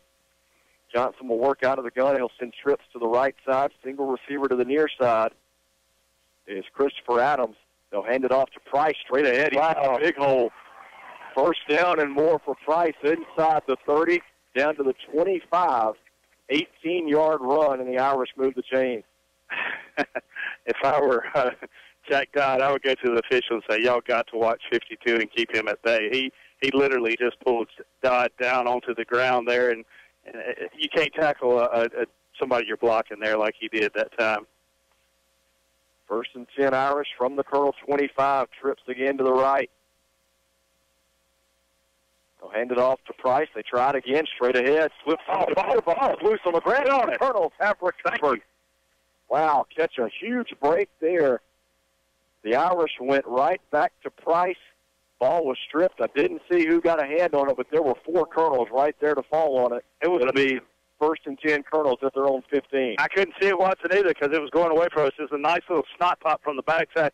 I couldn't tell if somebody reached their arm around and popped it out or just the blow from the impact from the backside there hurt them. But nonetheless, Indianola Academy had a free ball to fall on there. And you're right, the defensive backs, hey, they've been tested a lot tonight. They stepped up big there that time. And St. Joe trying to establish a running game, and it backfired on them. So the Colonels take over, 1st and 10 from their own 15. Handoff goes left side Girls want to choose some more clock. Let's see who it was on the carry. I can't see. I was going to say Lester, I think. I'm not so sure that wasn't Josh Hill on the carry. Hey, it almost looked like him, too. I can agree. No, that was Lester in there. Okay, so Lester on the carry. Yep. Works to the 25-yard gain. Will bring up 2nd and 5. Handoff this time goes to Harris around the left side. He's got the Greenville Motorsports first down to the 26. A 6-yard run for Harris will move the chains. 7:26 to play. Colonel's on top by 6, 34-28. Indianola Academy here just going back to their bread and butter once again, really relying heavily on these offensive linemen now. I know those big guys are tired there. Didn't get much of a break on the sidelines there. Defense stepped up real big. Now this offensive line's got to step up. I beg your pardon. They marked that back at the 24, so it's 3rd and short. Now the Colonels have enough for the first down. They'll mark forward progress to the 27. And that will move the chains for the Colonels.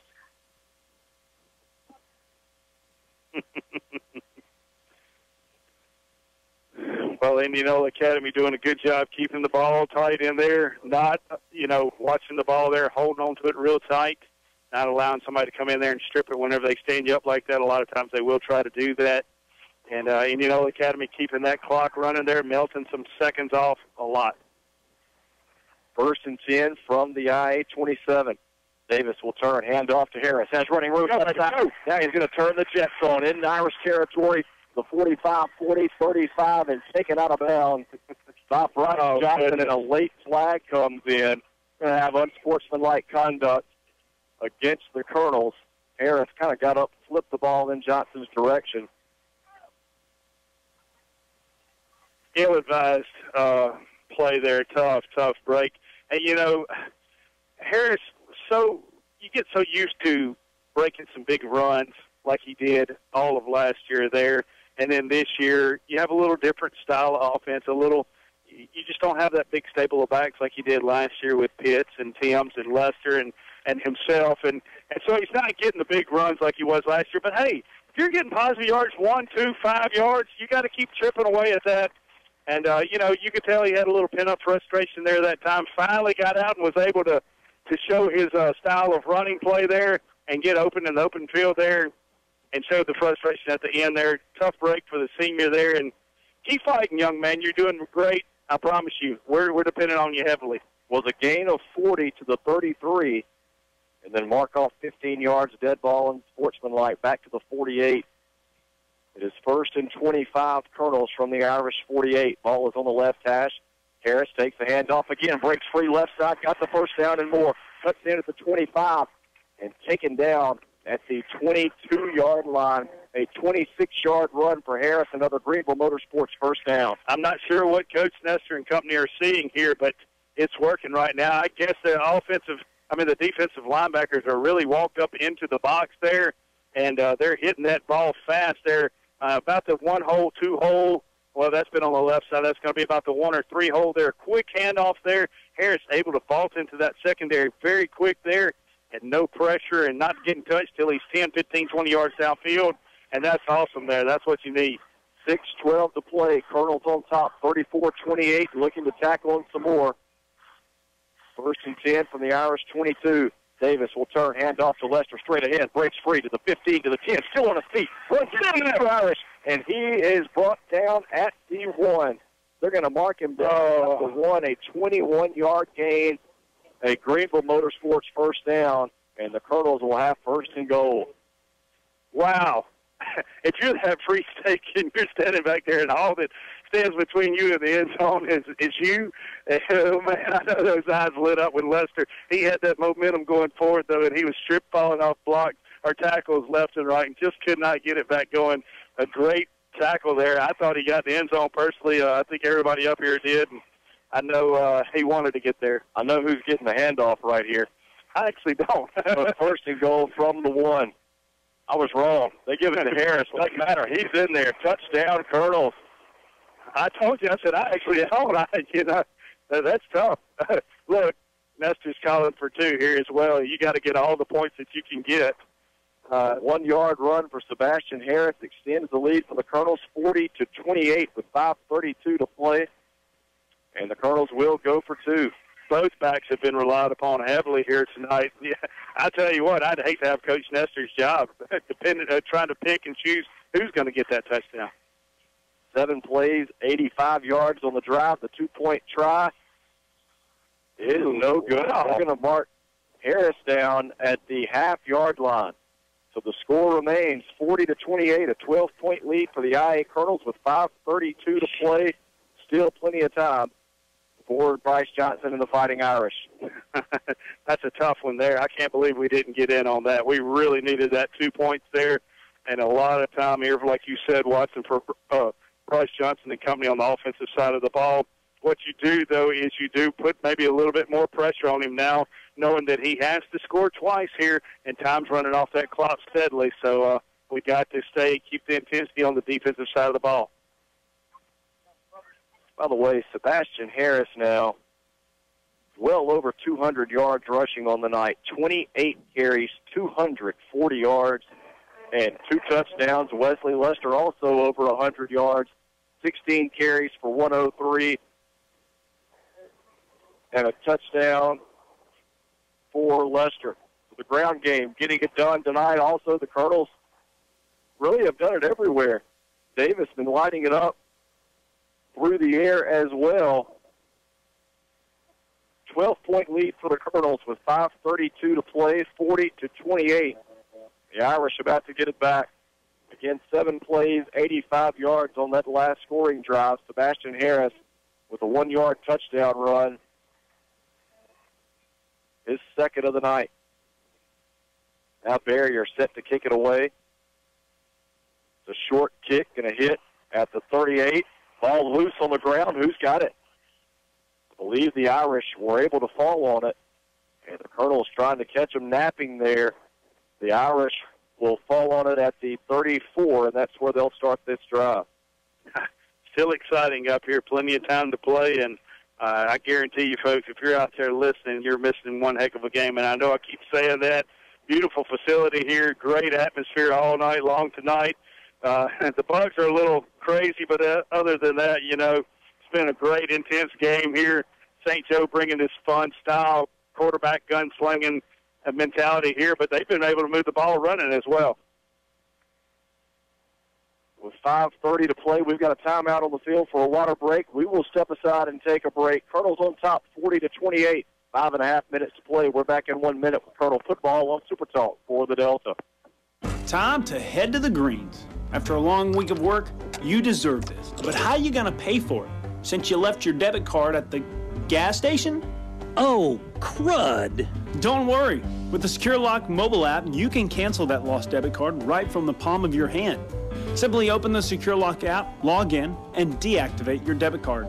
If you find it, you can reactivate it the same way, because you deserve simple. Planners Bank. Growing together. Member FDIC. Some call it Los Mocajetas. Some can't even pronounce it, but everyone agrees that Los Mocajetas has delicious, authentic Mexican food that makes your mouth water. Satisfied customers from all over the Mississippi Delta dine with Juan and his staff every chance they get, and you will too. Los Mocajetas also has a party room that you can reserve for birthday parties, anniversaries, and just a good time. You won't feel crowded, and the atmosphere is that perfect setting for authentic Mexican food. That's Los Mocajetas Mexican Restaurant, Highway 82 in Indianola. 12 gauge coming up for a tackle in the backfield. Clint Jones bringing down Jonathan Jordan. That is a loss back to the 27, a 7-yard loss, 2nd and 17 for the Irish, who trailed the IA Colonels 40-28 with 5:05 to play. And I got to point out an interesting stat. Woods nor Wesley have gotten a sack tonight, so the co-leader in sacks for Indianola Academy now. Clint Jones. Johnson will work out of the gun, 2nd and 17. Looking to pass, fires for the middle. Caught by Dylan Johnson at the 38 and works up across the 40 to the 41. 14-yard pickup will bring up 3rd and 3. Somebody asked me earlier where Jack Dodd's been. There he was right there on that play. Nice house-cleaning tackle there. Several Colonel would-be tacklers stood him up there, and they wouldn't go down there. The receiver and Jack Dodd came in and cleaned house that time. Well, they're going to bring this one back. Flag down. They'll go against the Irish. Holding is the call, and they will walk this back to the 16-yard line. Whew, we're going to be worn out at the end of the night ourselves, Watson. 2nd and 33 now for St. Joe.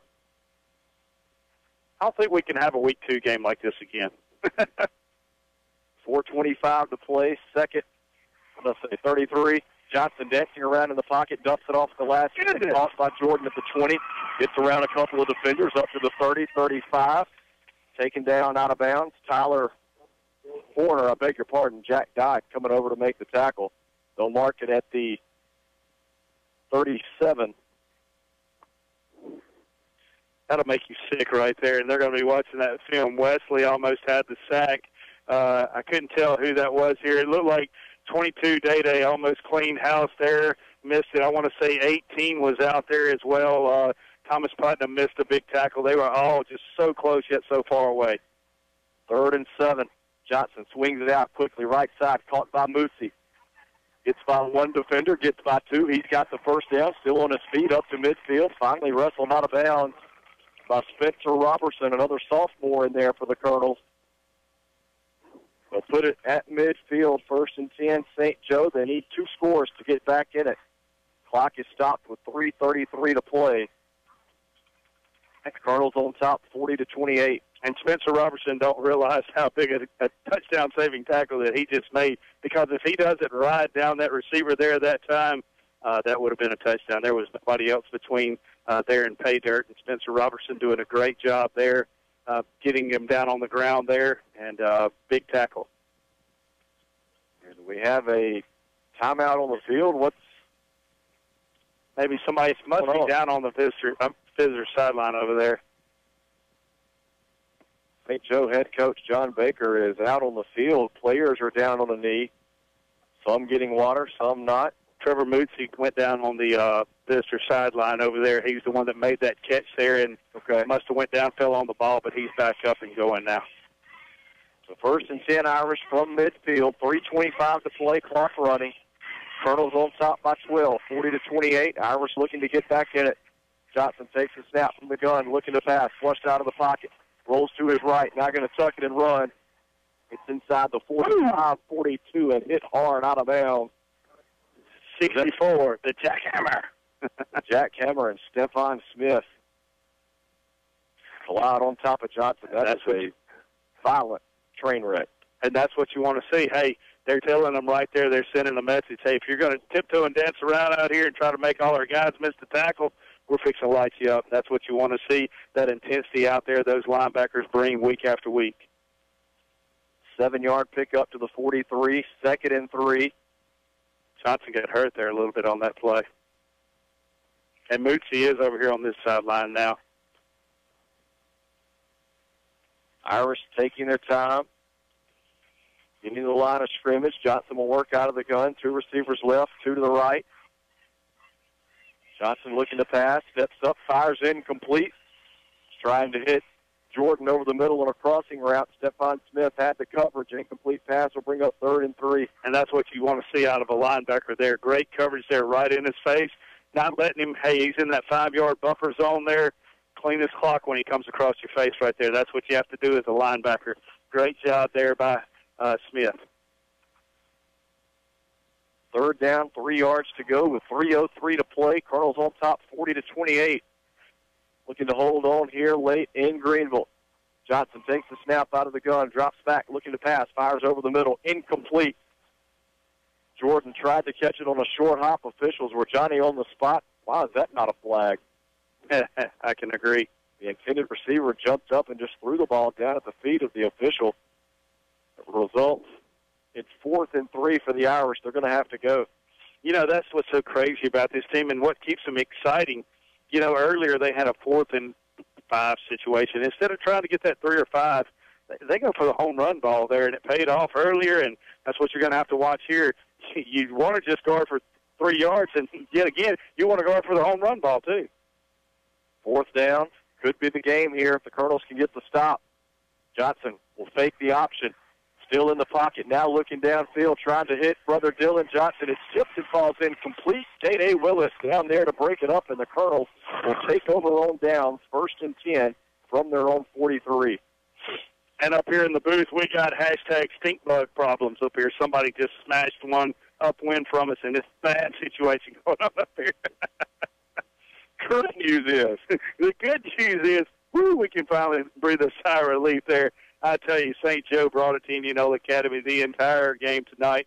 And this thing, several fans are saying it's over with, and we're hoping up here that it is as well. But St. Joe fought hard, and Indianola Academy worked very hard tonight as well, overcame adversity, and going into the locker room with a halftime being down, and we're able to fight back here in this second half and get the lead and capture the victory. Still 2:49 to play. Colonels on top by 12, 40-28. Wesley Lester takes the handoff straight ahead. Picks up 2 yards to the 45. That'll bring up 2nd and 8. Good job, Coach. Clock will continue to run. Yeah, normally when you see Coach Bridges leaving the box, it's a little early sign that Elvis has left the building. But at the same time, hey, you got a fumble recovery here. Bryce Johnson is just such an exciting player. I don't ever count it over until that bigger lady has sunk. Right. 2nd and 8, Colonels from their own 45. They lead it by 12, 40-28 with 2:10 to play, clock running. Davis going to run the option, left side, keeps it for himself. Taken down, out of bounds, Price going over to make the stop. Davis will be tackled just shy of midfield. They'll mark it at the 49, a 4-yard pickup for Will Davis. But the good news with Coach Bridges leaving up here, we got so much room for activities now. Like stretch, move around maybe. Swatting more bugs. That's right. I know I knocked about 50 off of him tonight. 3rd down for the Colonels. 3rd and about 4. Clock runs inside a minute, 40 to play. 40-28, Big Blue on top. 1st down here will just about do it. Davis under center, turns, hands off to Harris, runs into the back of his own teammate, and he's going to be stopped just shy of the 1st down marker. He carried a few Irish defenders fighting for the 1st down, but going to be a yard shy. They'll mark it at the Irish 49. The beauty of it is that clock is still running, and it's under 1 minute now, so it's going to be very, very tough for St. Joe to make some kind of miracle now. I finally feel it. And you can tell those fans on that other side, hard-fought game tonight. Wow. Colonel players celebrating with them down on the field. 45 seconds to play. 4th and 1 for the Colonels. From the Irish 49, Davis going to let the play clock run all the way down. They'll take a delay of game penalty, or do they call a timeout? Colonel's going to burn a timeout. That'll stop the clock with 36 seconds to play. 4th and short. Coming up, and Big Blue looking like they're going to escape here. This one was scary for a while. Like you said, credit St. Joe for fighting tooth and nail with the Colonels. Irish led a lot of the first half, stayed with the Colonels in the second half, and just like the last 2 years, the power, the strength of Indianola Academy just wearing down the Irish, and they're able to pull away late. You're exactly right, Watson. In second half of last year, they were able to just capitalize and just keep building on it. And they had we were just depth last year was able to keep us going, and we kept the fresh legs out there.